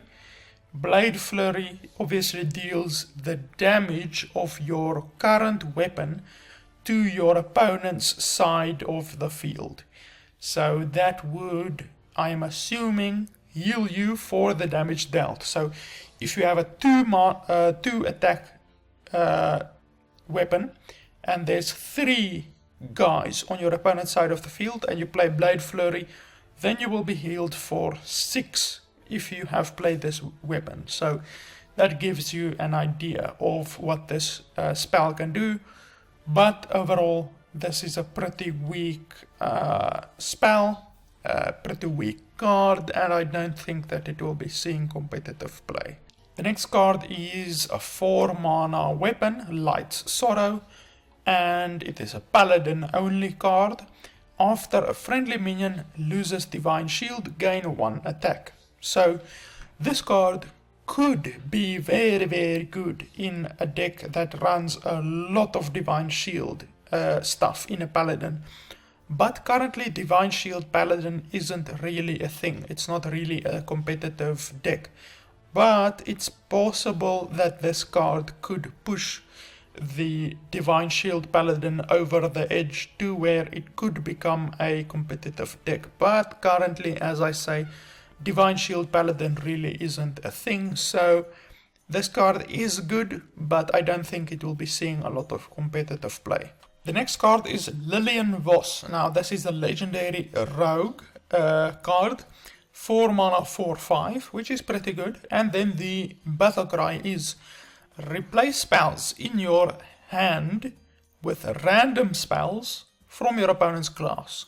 So this card is only good in a deck that uses that other card that reduces all of the cards in your hand as mana cost by 2. Like cards that you didn't start with in your deck by 2. It's only good in a deck like that. Other than that, this card will not be seeing competitive play. The next card is a neutral minion, Meat Wagon. It's a 4 mana 1/4, which is very weak, but it's a mech and it has a death rattle. Summon a minion from your deck with less attack than this minion. So that's really quite weird. Less attack than this minion. So, firstly, the fact that this is a mech means that it can be included in mech decks. Now, in standard, mech decks is no longer a thing. Mech mage and mech rogue used to be a big thing in standard. Even before standard was actually a thing, before standard was implemented into the game, like in 2005, before there was wild or standard mode, when everything was just wild, mech mage and mech rogue was actually a thing. Now in standard it's not a thing, but in wild this card will actually be really quite good in a way that you can buff it. Because if you can buff this card up to, let's say, 5 attack or 6 attack or whatever, then when it dies, it can summon a 5 attack minion or a 6 attack minion or whatever. So if you can buff up this minion, then it becomes a really powerful card because it will just pull another minion from your deck. So yeah, that's pretty much the only way that I see this card being powerful. You just basically have to buff it up to a higher attack so that it can pull a bigger minion from your deck. Otherwise than that, I don't think this will be seeing competitive play, especially not in standard. It might see competitive play in wild, but it won't see competitive play in standard. The next card is Mind Breaker. Now this is a neutral card, 3 mana 2/5, which is pretty good. It's a little bit above average, since it gives 7 stats for 3 mana, so that's pretty good. And the ability is pretty interesting. It disables hero powers. Now, to be honest, the only way how I personally think this will be good is if you are going up against a hunter and they are constantly shooting your face for 2 damage and you want to stay alive, then this will be pretty good. The other way is if you are going up against a paladin and they are playing a recruit paladin. So they are constantly making a 1/1 each turn with their hero power, and then they buff up those recruits. So the Mindbreaker will stop them from doing that, because pretty much their entire deck revolves around filling the board up with those 1/1 recruits. And then apart from that, it will be good against the new hero powers. So like against the Death Knight Mage or Death Knight Hunter or anything like that. Any of the new hero powers that are from the Death Knight classes will be really quite good if you don't have it also. So for instance, if you just have your normal stupid mage power or priest hero power, but the opponent is a hunter and he's making a zombies each and every turn, then this card will be an obvious advantage for you, since you're not benefiting from your hero power as much as your opponent is benefiting from his hero power. And then basically those are the competitive aspects of this card. The non-competitive aspects of this card is in the expansions, like the adventures. So if you play against whatever, Nefarian, or against the Lich King at the end of the Knights of the Frozen Throne expansion adventure or anything like that, you can disable your opponent's hero power, because they obviously always have very powerful hero powers. Like some of those hero powers fucking reduce the spell costs to 0, like their spell costs to 0, so they can just fucking constantly throw 0 mana cost spells. So this will stop that from happening. So it will make the adventuring much easier, and you can get your card back, because obviously if you complete all of the challenges or all of the bosses on heroic mode in a particular adventure like Blackrock Mountain or whatever, on heroic mode, then you get a card back. So this will certainly help with that. The next card is Shaman Legendary Murabi. He's actually a character from World of Warcraft. It is a 6 mana for 4. Whenever another minion is frozen, add a copy of it to your hand. So this is yet again another thing that I said at the beginning, that Blizzard is turning Shaman into a freeze type Shaman. A lot of the new cards have freeze synergy, so this is one of those cards. And yeah, if you can manage to put a lot of freeze cards, like that little elemental that freezes stuff, into your deck, then when this thing is on the field, you will just constantly be getting extra minions added to your hand thanks to the frozen effects, and then you can kill those minions that were frozen with the ice pick or whatever that weapon is that we saw just a few cards ago. So yeah, they are definitely trying to turn Shaman into a type of a freeze thing. Next up is Mountain Fire Armor. It is a warrior card, a 3 mana 4/3, which is really quite good. And then Death Rattle. If it's your opponent's turn, gain 6 armor. So on the base of it, this card is actually pretty good, since it's a 3 mana 4/3. So you could play this card just as is, and it will be a pretty good turn for you. It will be a pretty good advantage on the field. But if you can make your opponent attack this card, then you will gain 6 armor. So it's pretty good.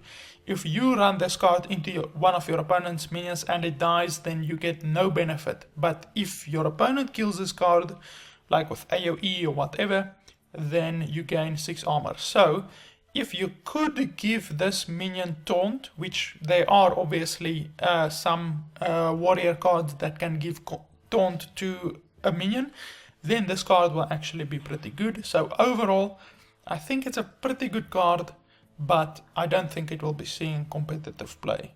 Next up is Necrotic Geist.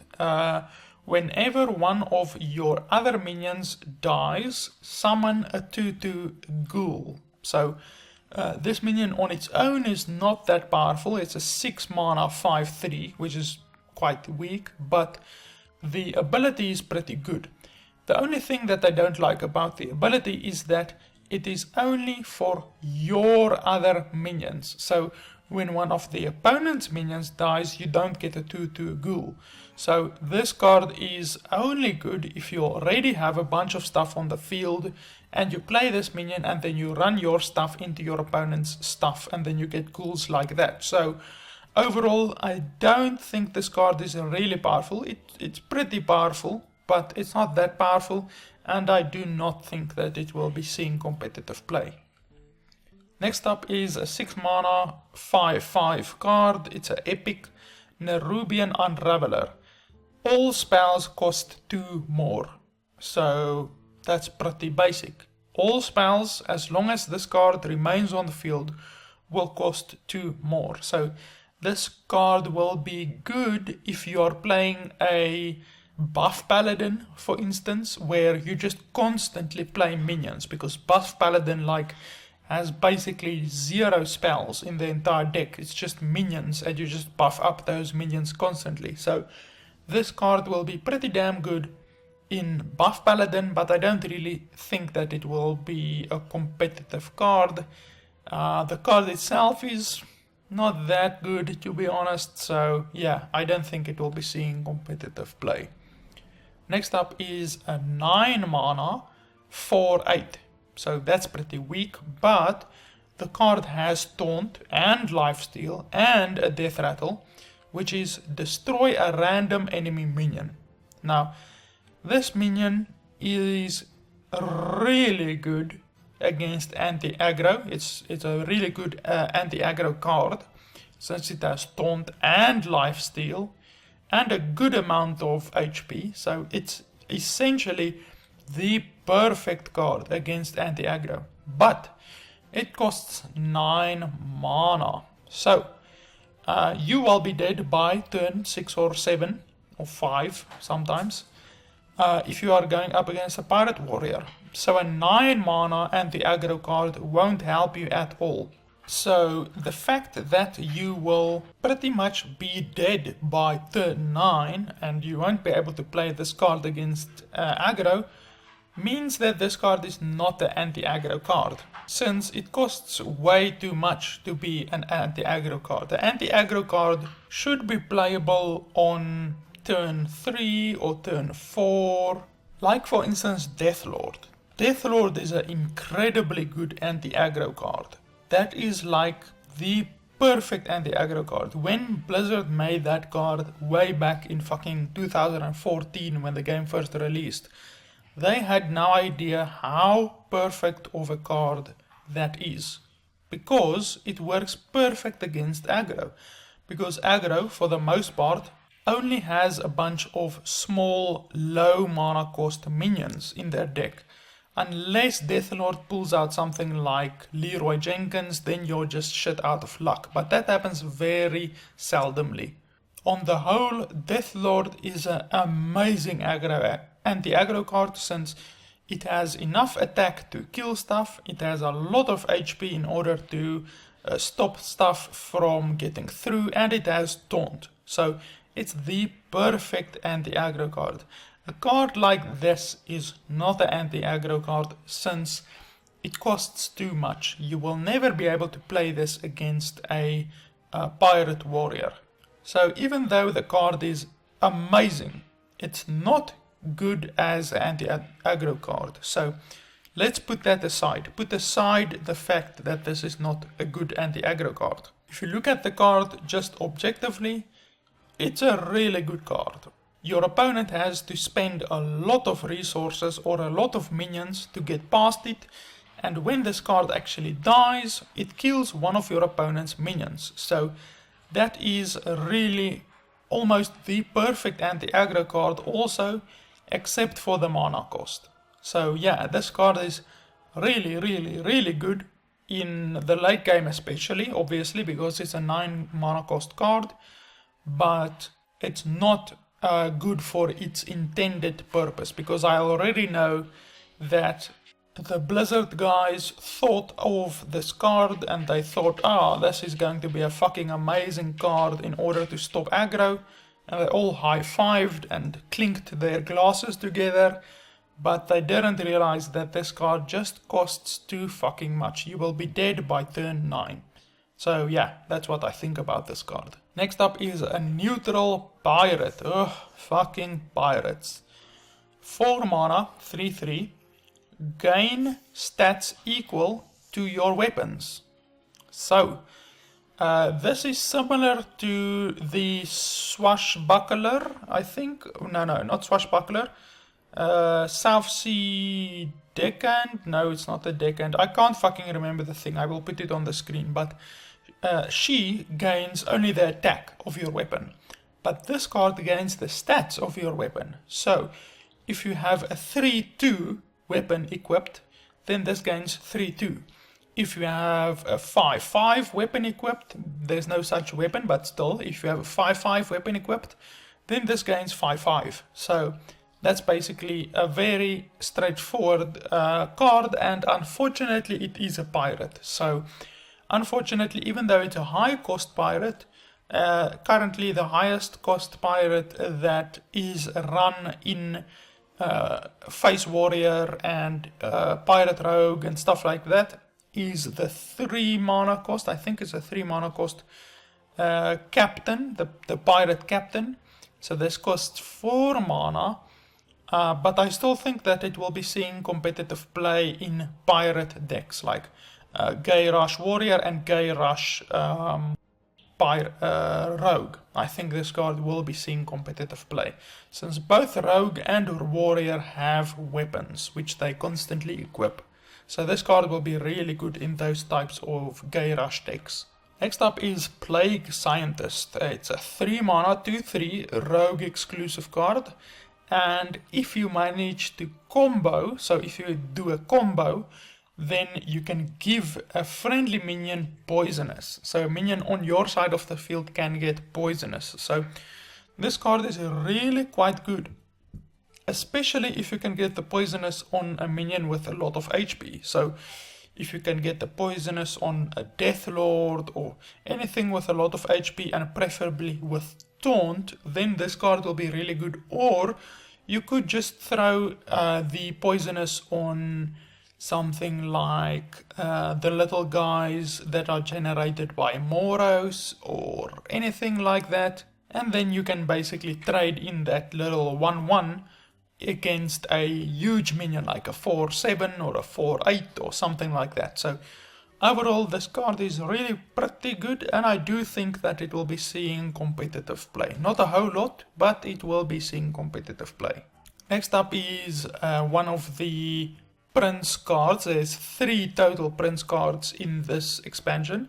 It is Prince Taldaram, and it is 3/3 for 3 mana. The battle cry is, if your deck has no 3 cost cards, transform into a 3/3 copy of a minion.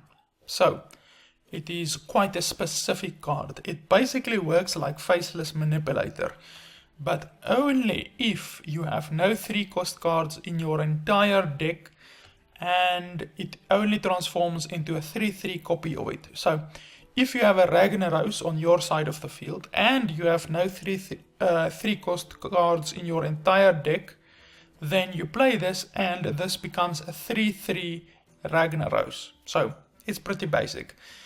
To be honest, I think this card is too gimmicky. There's too many gimmicks around this card, so I do not think that it will be seeing competitive play.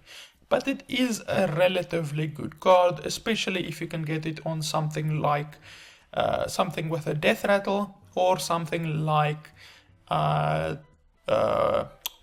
Ragnaros. Next up is another one of the princes, Prince Valanar. This is 4/4 for 4 mana, and it has a battle cry. If your deck has no 4 cost cards, gain lifesteal and taunt. So that's pretty basic. Unfortunately, 4 cost is a very popular mana cost for cards.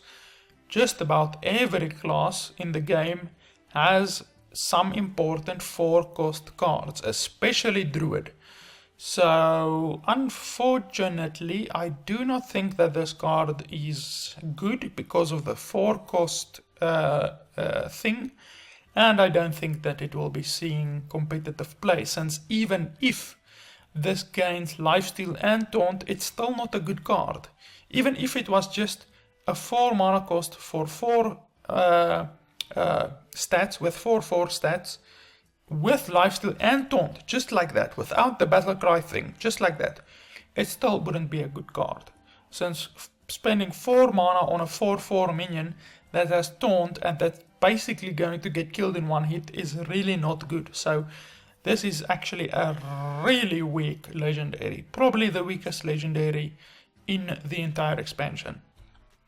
Next up is Professor Putricide. It's a 4 mana 5/4 hunter exclusive card. After you play a secret, put a random hunter secret into the battlefield. So this is really good.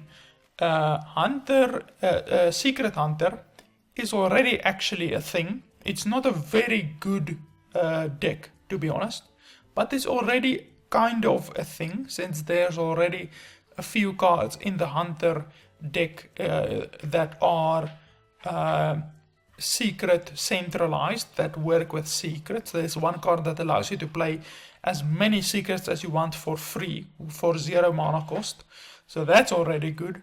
And if you can get that card and Professor Putricide on the field, and you play a secret, then you can fill your entire face with secrets. You can get 5 secrets on your face with only having that one secret. So that's actually really quite good. Next up is the Righteous Protector. It's a 1 mana cost card with a 1/1, and it has Taunt and Divine Shield, and it's a Paladin exclusive card. So this is a really good card. There's not really much you can say about it. It's a really good card, and it's a really good anti-aggro card. This is what the anti-aggro card should look like. It's really good, and I think that it will be seeing a lot of competitive play. There's not much else you can say about this card. It's just a straight out good anti-aggro card. This is how Blizzard should make anti-aggro cards. Next up is Roll the Bones. It is a 2 mana cost rogue spell. Now, if you've played World of Warcraft, you know exactly what Roll the Bones is. It's a skill that the rogue has in World of Warcraft. So the ability is draw a card. If it has Death Rattle, cast this again. So this is obviously incredibly good in Death Rattle Rogue. Death Rattle Rogue is already a thing in competitive, since there's already quite a few rogue cards that have Death Rattle, and you can get a bunch of synergy with rogue Death Rattle cards. So this card is really quite good. The mana cost is perfect. 2 mana to draw a card, that's perfect. And if you draw into a Death Rattle, then you can cast this again for free. And it's just amazing. You can potentially draw a shitload of cards with this 2 mana cost card. So this is really quite a good card, and I really like the mechanic behind it. The next card is a rogue card. It's a 4 mana 5/3. During your turn, your weapon doesn't lose durability. So there's not much you can say about this card. It's a good card. I really think that it costs a little bit too much. 4 mana is a little bit too much, since that other weapon costs 5 mana, the Assassin's Blade or whatever it is called.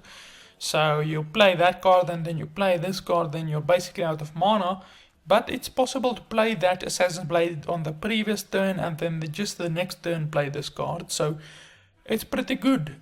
If you combine it with all of the other cards that are weapon centralized, that like the Violet Illusionist that makes you immune on your turn and stuff like that, then this card becomes even better. So I think the stats are good. 4 mana for a 5/3, that's pretty good. It basically makes it a 4/4 for 4 mana.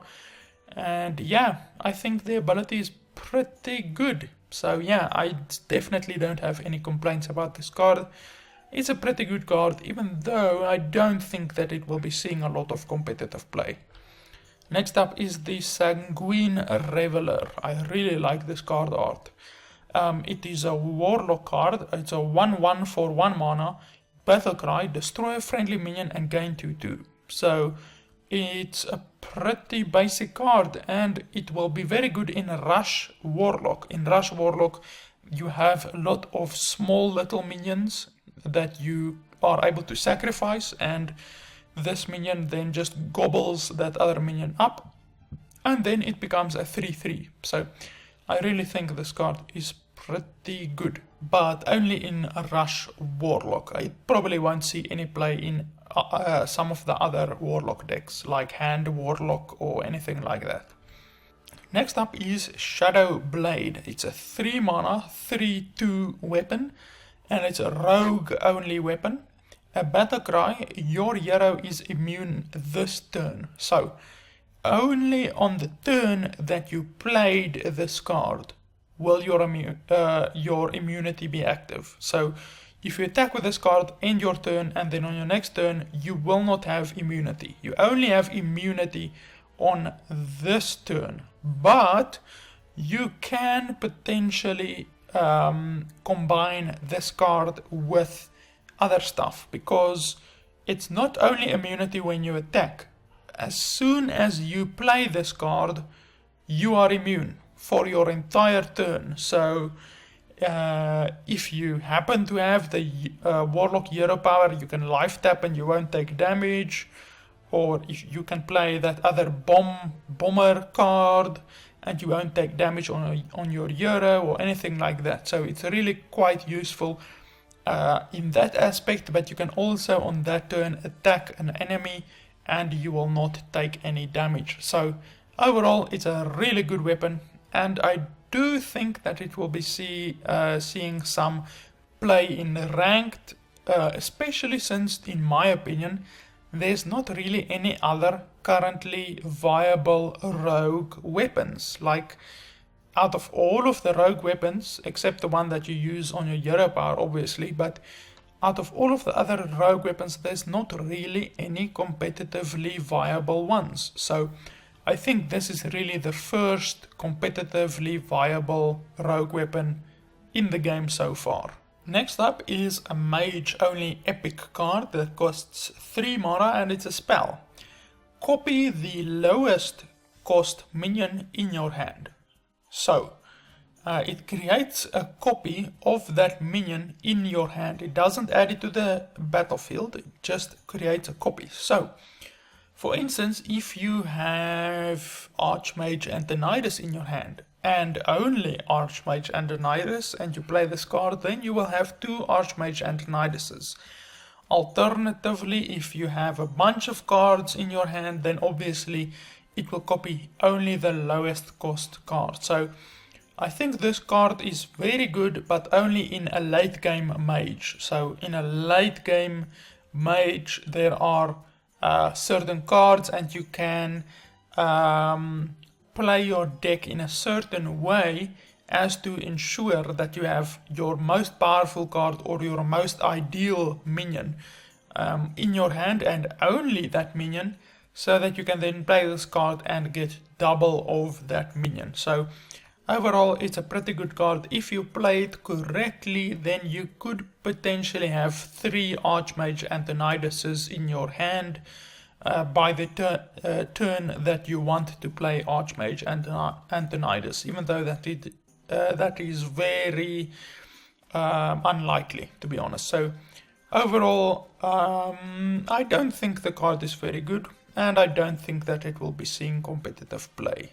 Next up is Syndragosa. Now, this card came out of left field like a motherfucker, because it is potentially the most powerful legendary in the entire expansion. Not in the entire game, just in the entire expansion. So the reason why I say that is it's 8 mana 8/8, that's a dragon. So already you get some dragon synergy, and 8 mana 8/8 is pretty good.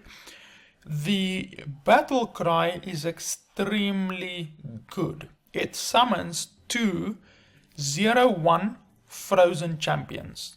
Now, the frozen champions are incredibly powerful, potentially. So you play Syndragosa, and it summons one of these frozen champions on either side. I'm only assuming it will be on either side of her.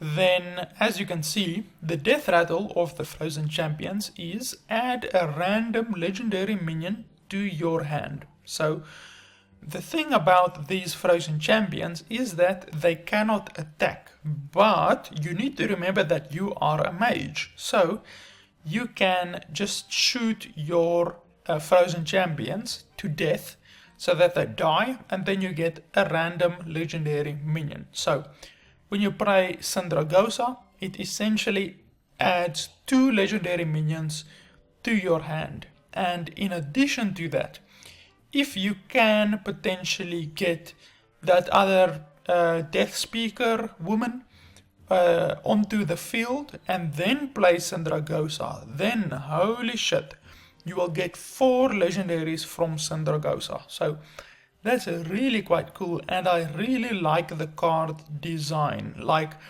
you play the card and then you can use your hero power in order to get more legendary minions, or if you've planned in advance and have some other kind of death rattle synergy, like even N'Zoth will be pretty good when you play Syndragosa, since you can have just Syndragosa and N'Zoth in your deck, no other death rattle minions. Then when you play N'Zoth, you will essentially be adding another 2 legendaries to your hand, and it's not like they're being added to your deck, which would suck since you would have to draw them first. They're added directly to your hand. So in my opinion, Syndragosa is really good, and it's a really excellently designed card since it forces you to use your hero power or any other good death rattle synergies that are already available to you. So yeah, I'm a big fan of Syndragosa. Next up is the Skulking Geist. It's a 6 mana 4/6 battle cry. Destroy all 1-cost spells in both hands and decks. Now, this card might seem just innocuous. It might seem just like, what the fuck is this card, you know? But this card is incredibly good. I wouldn't say that it's incredibly powerful, but it can potentially be a game destroyer for your opponent. Now, the reason why I say that is, think about all of the 1 mana cost spells that there are in the game. Now, you might not be able to think about any good ones, but let me tell you that, for instance, Whirlwind is a 1 mana cost spell. Now, imagine you play this card and you destroy the Whirlwind in a warrior's deck. How does that affect the warrior? Well, if they have Whirlwind in their deck, then obviously they are probably a Grim Patron warrior, or they have some kind of a synergy with that card, since you don't just put Whirlwind into any deck, you put it into a deck that you can use it with a lot of synergy. So you take out Whirlwind, the warrior is going to be pretty unhappy, but it won't destroy their game. Similarly, it can destroy Mortal Coil if you are going up against a Warlock, and a lot of Warlocks run Mortal Coil and even Corruption. So it will destroy Mortal Coil or Corruption. In a Shaman, if you're going up against a Shaman, there is Earthshock, Lightning Bolt, and Evolve. Especially Evolve you see in quite a few Shaman decks. So Evolve, Lightning Bolt, and Earthshock are 1 mana cost spells that you see quite a lot of in Shaman encounters. In the case of it being an Evolve deck, your opponent is pretty much screwed if they lose both of their evolves, since they are going to play Doppelgangster and then play Evolve. That's their strategy. But when Evolve is taken out of the equation, you will just see the Shaman probably conceding right away after you've played this card. Alternatively, there's stuff like Sinister Strike in a Miracle Rogue or a Maligos Rogue that will really piss them off if that is removed. Then we get to some bigger difficulties that they will run into, like when you are playing Priest. Now obviously combo Priest is a thing. You see combo Priest in competitive, so that involves you playing Inner Fire and Power Word Shield on a minion, and then playing the thing that doubles their HP, and then you just destroy your opponent with like a 20-20 or a 15-15 minion. So if you play this card, it will destroy Inner Fire and Power Word Shield. So that's a huge devastating blow if your opponent is a combo Priest. And in addition, it can also destroy Potion of Madness, since a lot of priests run Potion of Madness and even Holy Smite. Then you also get Secret Paladins. Think about all of the 1 mana cost secrets that Secret Paladins have in their deck. They have Getaway Kodo, Repentance, Redemption, Noble Sacrifice, Lost in the Jungle, Eye for an Eye. All of those different secrets will get destroyed as soon as you play this card. So pretty much Secret Paladin will concede once you've played this card and they see all of their secrets go up in dust. And then last but certainly not least, there is Jade Idol. Think about Jade Idol. The Jade Druid pretty much relies 100% almost on getting Jade Idol and Gadgetan Auctioneer onto the field, and then just playing Jade Idol constantly. And you can't win against a late game Druid that has done that. And they usually try to keep Jade Idol until the end of the game, until when they can have Gadgetan Auctioneer on the field and then play all of their Jade Idols in a row. So when you play this, it destroys Jade Idol and pretty much means that it's game over for the Jade Druid. So this card, Skulking Geist, is a motherfucker. It's honestly one of the most important cards in the entire Knights of the Frozen Throne expansion, and it is really the first card, in my opinion, that when you play it, your opponent will just concede. Like if they are Secret Paladin or Jade Druid, even though Jade Druid might not concede straight away, but certainly Secret Paladin will concede straight away if they have any brains once you've played this card, since they run like in excess of 8 or in excess of 10 secrets in their deck. So this one card will destroy 10 secrets in your opponent's deck. So it's absolutely crazy if you think about what you can do with this card and how powerful it actually is. And you basically just have to make sure that you don't run any 1 mana cost spells in your deck. Then this card is incredibly powerful. So in the correct circumstances, this card is a game changer. So I really like the effect of this card and think that this card will see occasional competitive play, especially in competitive constructed, because you can imagine in the competitive constructed like at BlizzCon and shit like that, all of the decks are pre-known. You know what deck your opponent is going to play beforehand, so you can build your deck to your opponent's decks, to counter your opponent's decks. So I think you will be seeing this card in that kind of a format, if stuff like Jade Druid is still active by that time. Next up is Snow Flipper Penguin. Now, Really, there's not a lot to say about this card. It's a beast, it's a 0 cost 1/1. That's basically all there is to say about it. It probably won't be seeing any play except in certain hunter decks. And that's pretty much it. Next up is the 5 mana cost druid spell, Spreading Plague. Summon a 1/5 scarab with taunt. If your opponent has more minions, cast this again.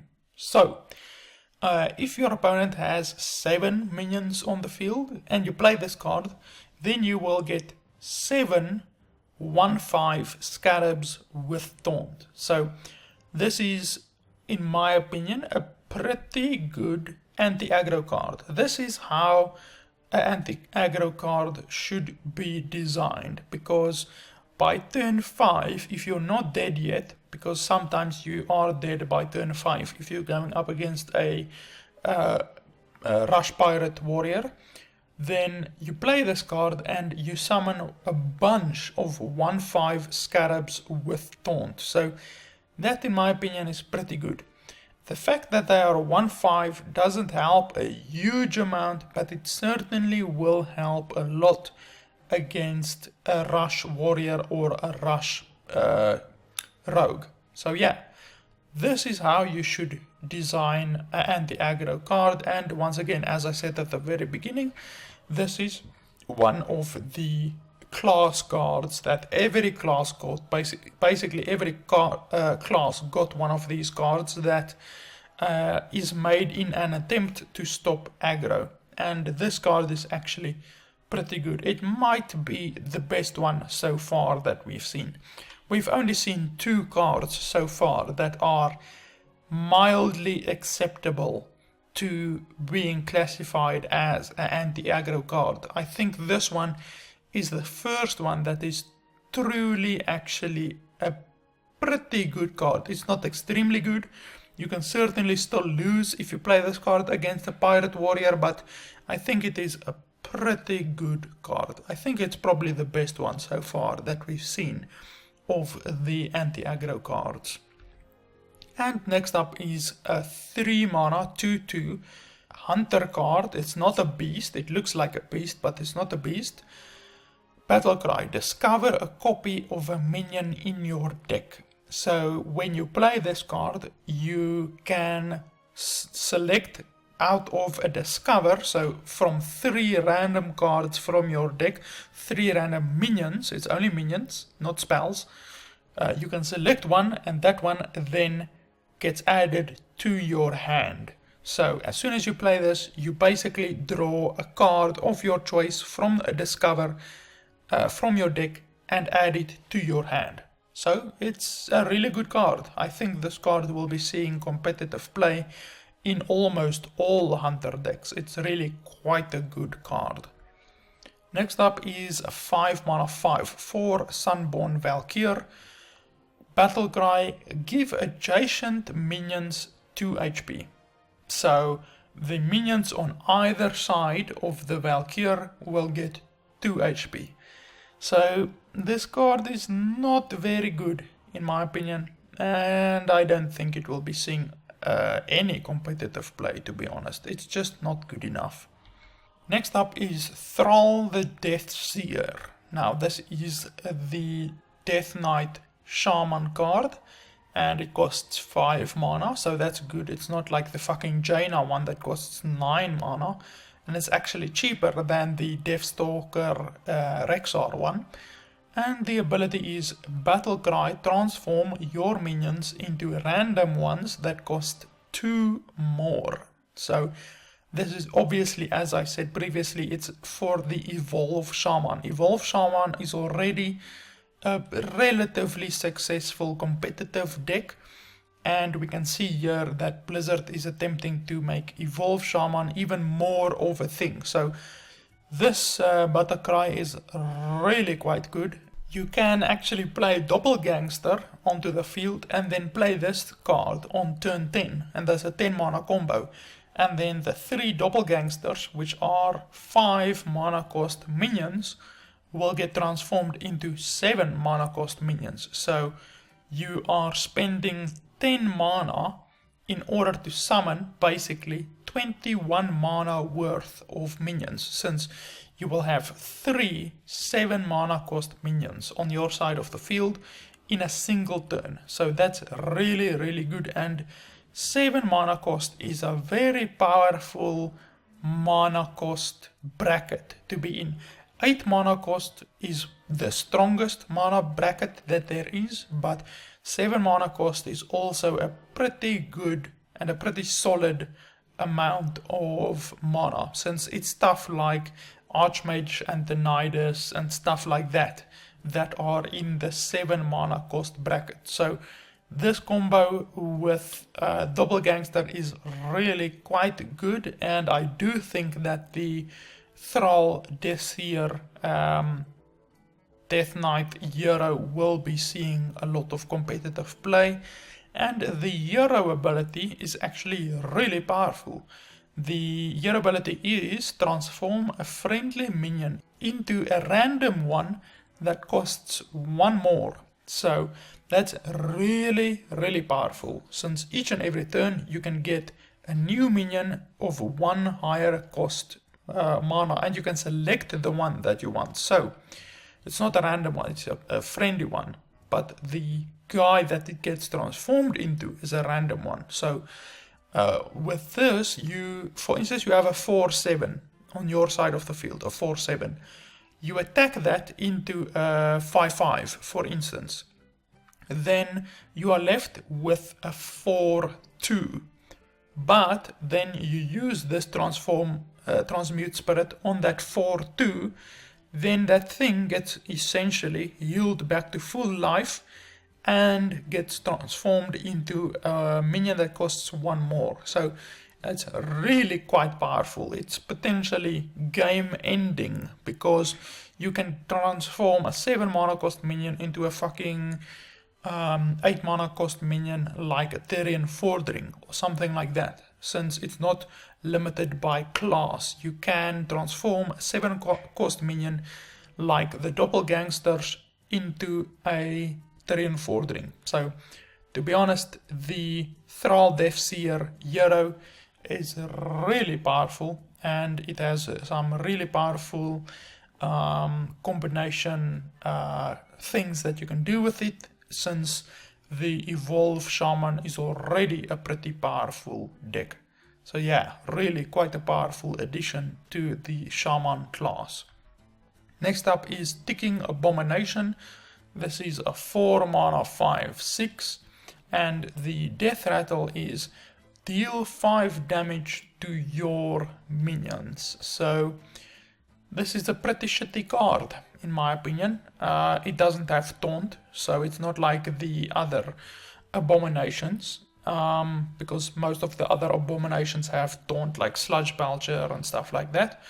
But I do like the art. The art is pretty cool. It's basically an abomination stuffed full of dynamite, and you can see a few dynamite sticks lying below the abomination's feet. So it's a pretty cool art and a pretty cool concept.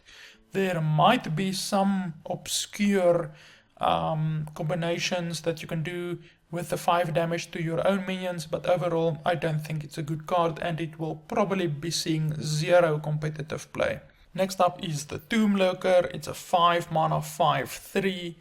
Add a random death rattle minion that died this game to your hand. So it's not just a random friendly death rattle minion, it is a random death rattle minion. That means death rattle minions from your opponent's side of the field that died can also be summoned back. So potentially, if you play this, you could get a Therian Fordring from your opponent or something like that. So overall, this is a really good card, and it will be seeing quite a bit of competitive play, since it's a neutral card in any Death Rattle decks. So Death Rattle, Paladin, Death Rattle, Priest, Death Rattle, Druid, since Druid now has Hardra Nox that summons back, that has a Death Rattle to summon back your taunt minions, stuff like that.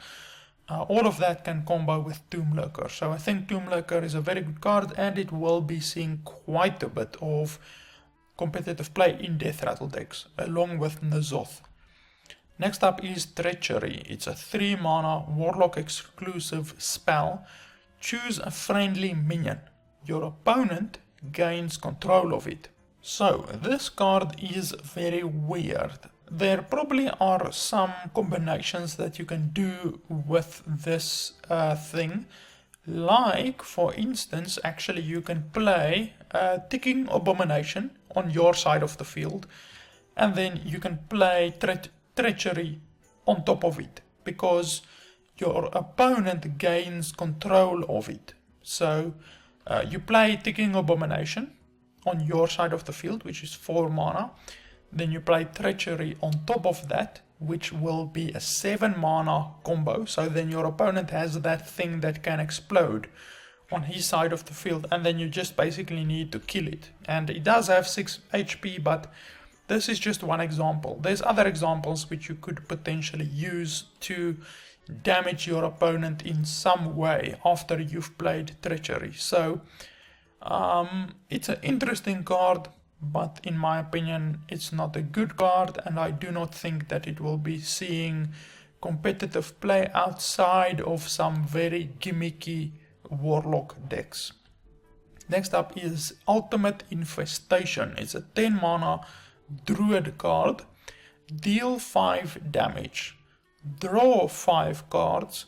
Gain 5 armor and summon a 5/5 ghoul. Now, on the spectrum, I could say, of value, paying 2 mana for a card to be drawn is average. If you pay 2 mana to draw a single card, that's average. So if this card only said draw 5 cards and it costs 10 mana, then this card would be an average card. There would be absolutely nothing wrong with this card if it was a draw 5 cards for 10 mana. But it's not just that. You can also deal 5 damage to anything that you want on the field. Your hero gains 5 armor, and you gain a 5/5 ghoul on your side of the field. So this card is really actually quite good. It's obviously a late game card since it is a 10 mana cost card, but it's actually a really good late game card. So yeah, there's not much else to say about it. It's actually a really good late game card for Druid. Next up is the Warlock card that costs 3 mana, and it's a spell Unwilling Sacrifice. Choose a friendly minion, destroy it, and a random enemy minion. So this is a pretty good card if you have a damaged, weak minion on your side of the field, or potentially if you have Dreadsteed on your side of the field, because if you play this on Dreadsteed, then you lose nothing. So potentially this is a good combo with Dreadsteed, but otherwise you're going to have to sacrifice one of your important minions on the field probably. So overall, it's a good card, but not awesome. I think it will be seeing some competitive play. Next up is Valera the Hollow. Now this is the Death Knight hero for Rogue. You can actually see her here in the background. Let me move this a little bit, since it's been in the middle of the screen for long enough. So we can cover up Gul'dan a little bit now. So this is the Death Knight hero for Rogue. Now she costs 9 mana, so that's quite a lot. She costs as much as Jaina.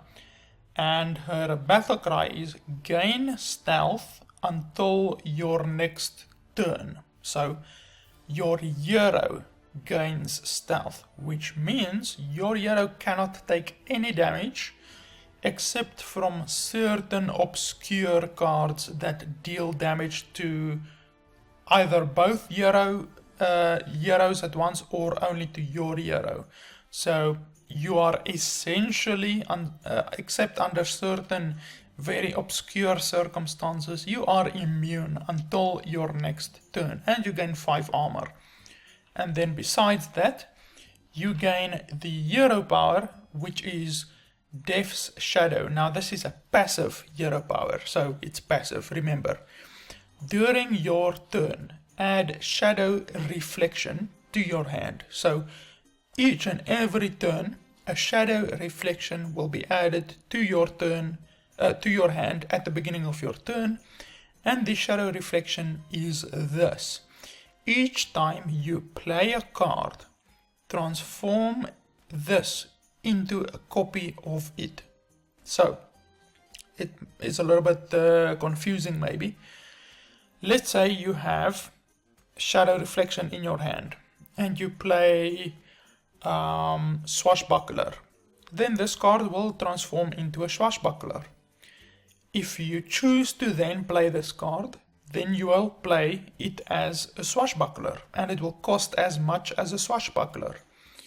If you choose to play a weapon after the Swashbuckler and you did not play the Shadow Reflection, then this Shadow Reflection will transform into that same weapon. If you then play a Gadgetan Auctioneer, then this card will transform into a Gadgetan Auctioneer with the same mana cost and the same stats and everything. So it's basically a extra card in your hand each and every turn of any card that you already have in your own hand. But the caveat to it is that you can only play this card, or you can only combo this card with a card that costs less than 5 mana. Since if you play, for instance, Gadgetan Auctioneer, that costs 6 mana, and then you have another Gadgetan Auctioneer in your hand in the form of the Shadow Reflection. So you can't play that Shadow Reflection because it costs 6 mana. And what will then happen is if you end your turn, then the Shadow Reflection will disappear from your hand.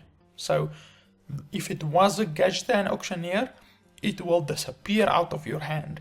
Then the next turn, at the beginning of your turn, you will receive a new, fresh Shadow Reflection. You will not receive the same card that you had in your previous turn, like if you had the Shadow Reflection turned into a Gadgetan Auctioneer, you will not again receive a Shadow Reflection that is turned into an Auctioneer. You will receive a fresh Shadow Reflection. So I hope you guys understand how it works. It's a little bit weird, but it's actually a really good hero power, since it allows you to have infinite amount of cards each and every turn, as long as you have at least one other card in your hand, which you will obviously have since you're drawing a new card each and every turn, except that you can't combo it with anything that costs more than 5 mana. So yeah, it's a little bit of a confusing card, but it's a very interesting hero power, and I think it's pretty good. It certainly helps the rogue in the late game quite a lot, since any cards that are less than 5 mana you will be able to play copies of constantly. So that's actually pretty good, especially in the late game. Next up there is the Valkyr Soul Claimer. Now this is a 3 mana warrior only card that is a 1/4, and the ability is whenever this minion survives damage, summon a 2/2 ghoul. Now the 2/2 ghoul is just a normal ghoul, doesn't have taunt or anything like that, otherwise it would be pretty damn powerful. And yeah, it's a relatively good card. Paying 3 mana for only 5 stats is a little bit below average, but the ability is pretty good, and this minion will probably 100% of the time take damage, so you will always have a 2/2 ghoul summoned by this thing. So you could basically say that this card will always be a 3/6 for 3 mana, which is really good, since it will always summon a 2/2 ghoul. So if you put that 2/2 stats together with the 1/4 stats, that becomes a 3/6. So that's actually really quite good. This card is deceivingly powerful actually, and if you can combine it with stuff like Whirlwind and stuff like that, then this card can potentially shut out a whole bunch of 2/2 ghouls. So it's actually a pretty powerful card, even though I don't think it will be seeing a lot of competitive play. It will be seeing some competitive play, but not a lot. Next up is the Venom Strike Trap. This is a new secret for Hunter, and the secret is when one of your minions is attacked, summon a 2/3 poisonous cobra. So as soon as one of your minions is attacked, instead of that other trap that summons 3/1/1 snakes, it summons a single 2/3 poisonous cobra. So the cobra is poisonous, meaning whatever it then attacks will get killed. So the trap is pretty basic. The secret is pretty basic. It says exactly what it does. It summons a poisonous cobra if one of your guys is attacked. And then your opponent will have to deal with that cobra. Otherwise, in your next turn, you can attack with that cobra. The next guy is a Voodoo Hexer. It's a 5 mana 2/7 with taunt. Freeze any character damaged by this minion. So once again, as I said previously with the Shaman, they are trying to make the Shaman a little bit more freezy, and they're putting a bunch of extra freeze cards into the Shaman's repertoire.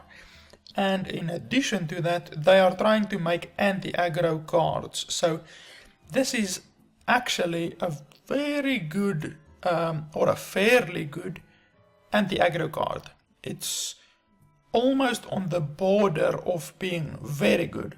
5 mana cost is a little bit much in my opinion, but it's actually pretty good. It's a relatively good card.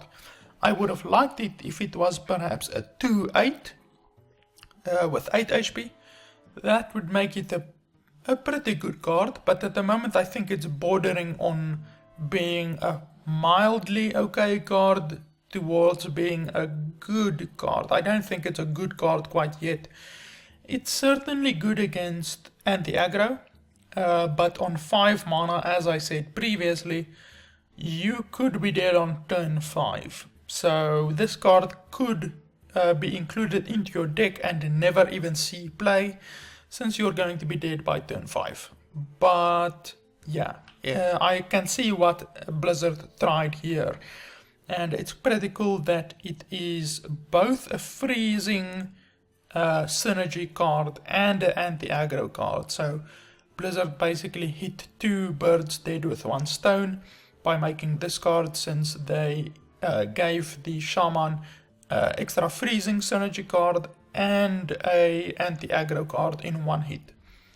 And next up is the Devour Mind, and we are complete. So that is all of the cards that are currently released as of today's date. I will put today's date, the date that I created this video, in the title of the video, so that you guys can know that it is all of the cards up until that date. And to be completely honest with you, I probably will not be doing another one of these until the release of the expansion, since this is really close to the release of the expansion. The expansion will release before the middle of the month, and in my opinion, I think the cards released so far is pretty good. It's very clear to me that Blizzard are trying, even though they're failing in most of their attempts. More than 50% of the cards that are supposed to be anti-aggro just completely fail at being anti-aggro, because they either cost too much mana or they don't do enough. Like that one Druid card that's a 1/7 or whatever. A 1/7 isn't going to help you against pirates, because pirates have the Bloodsail Captain or whatever that increases the pirates' HP by 1 and their attack by 1. So they're not just 1 HP pirates, they're 2 HP pirates at the very least. So they're going to tear that 1/7 Druid card apart. You're not going to even get an extra turn to live if you've played that card, since some of the pirate cards have like 4 attack and 5 attack, so they can almost kill those fucking things in one single hit, those Druid cards. So yeah, Blizzard are, in my opinion, failing on most attempts to create an anti-aggro meta, but as I said, I think that they should just increase the HP of all heroes to 45, which they will never do, we all know that, but it's what they should do. And yeah, so far with all of these cards revealed, I am quite looking forward to the expansion. I think it's going to be a really good expansion, and I quite like the idea of all of the heroes now being playable as Death Knight versions of them, like Death Knight versions of the heroes. I think it's a pretty cool concept, since the Death Knight has been rumored to be the 10th class included in Hearthstone for a very long time, since it's one of the few classes that are missing. Some of the classes that are missing in Hearthstone are the Monk class and the Death Knight class. Those are the two biggest classes that are missing from Hearthstone if you compare it to World of Warcraft. And then one of the other classes is a Demon Hunter class, even though the Demon Hunter class in World of Warcraft was only added recently. Those three classes are classes that are also in, or that are in World of Warcraft that are not yet in Hearthstone. So potentially, eventually, they might add the Monk, the Demon Hunter, and the Death Knight to Hearthstone, even though now that they basically transformed all of the normal heroes into Death Knights, I do not think that we will see a normal Death Knight hero, like a 10th hero that is a Death Knight, because obviously at the moment there's 9 classes in Hearthstone. So yeah, that is pretty much it. As I said, I probably will not be making another one of these videos before the release of the next expansion, of this expansion, simply because they've pretty much revealed all of the cards that they are going to reveal. For the most part, they won't reveal 100% of the cards before the release, because that will just kill basically their release. They will never reveal all of the cards in the game before the release of their game. So these are already, like I said, about 75% of the cards that are going to be in the expansion, and that is why I chose to do the video now. Obviously, unlike many other Hearthstone channels, I do not milk you guys for views, and I despise people who do that, who create like fucking 6 or 7 videos on a single topic, like new card revealed, and then they do a fucking video on it, and then a few hours later, new card revealed, and they do another fucking video on it. They are just milking their viewers for views, and I fucking hate people who do that, and I do not support people who do that. So anyway, that is just my little opinion. So yeah guys, that's pretty much it. Thanks a lot for watching. Remember to check out the gameplay video in the description below if you have not, and I will also put the link to a video which I did, which shows you the entire Knights of the Frozen Throne expansion in WoW, and all of the lore behind the main character, which is Arthas, in World of Warcraft. I will also put that video in the description below if you have not watched it yet. So yeah guys, thanks a lot for watching, and I'll see you next time.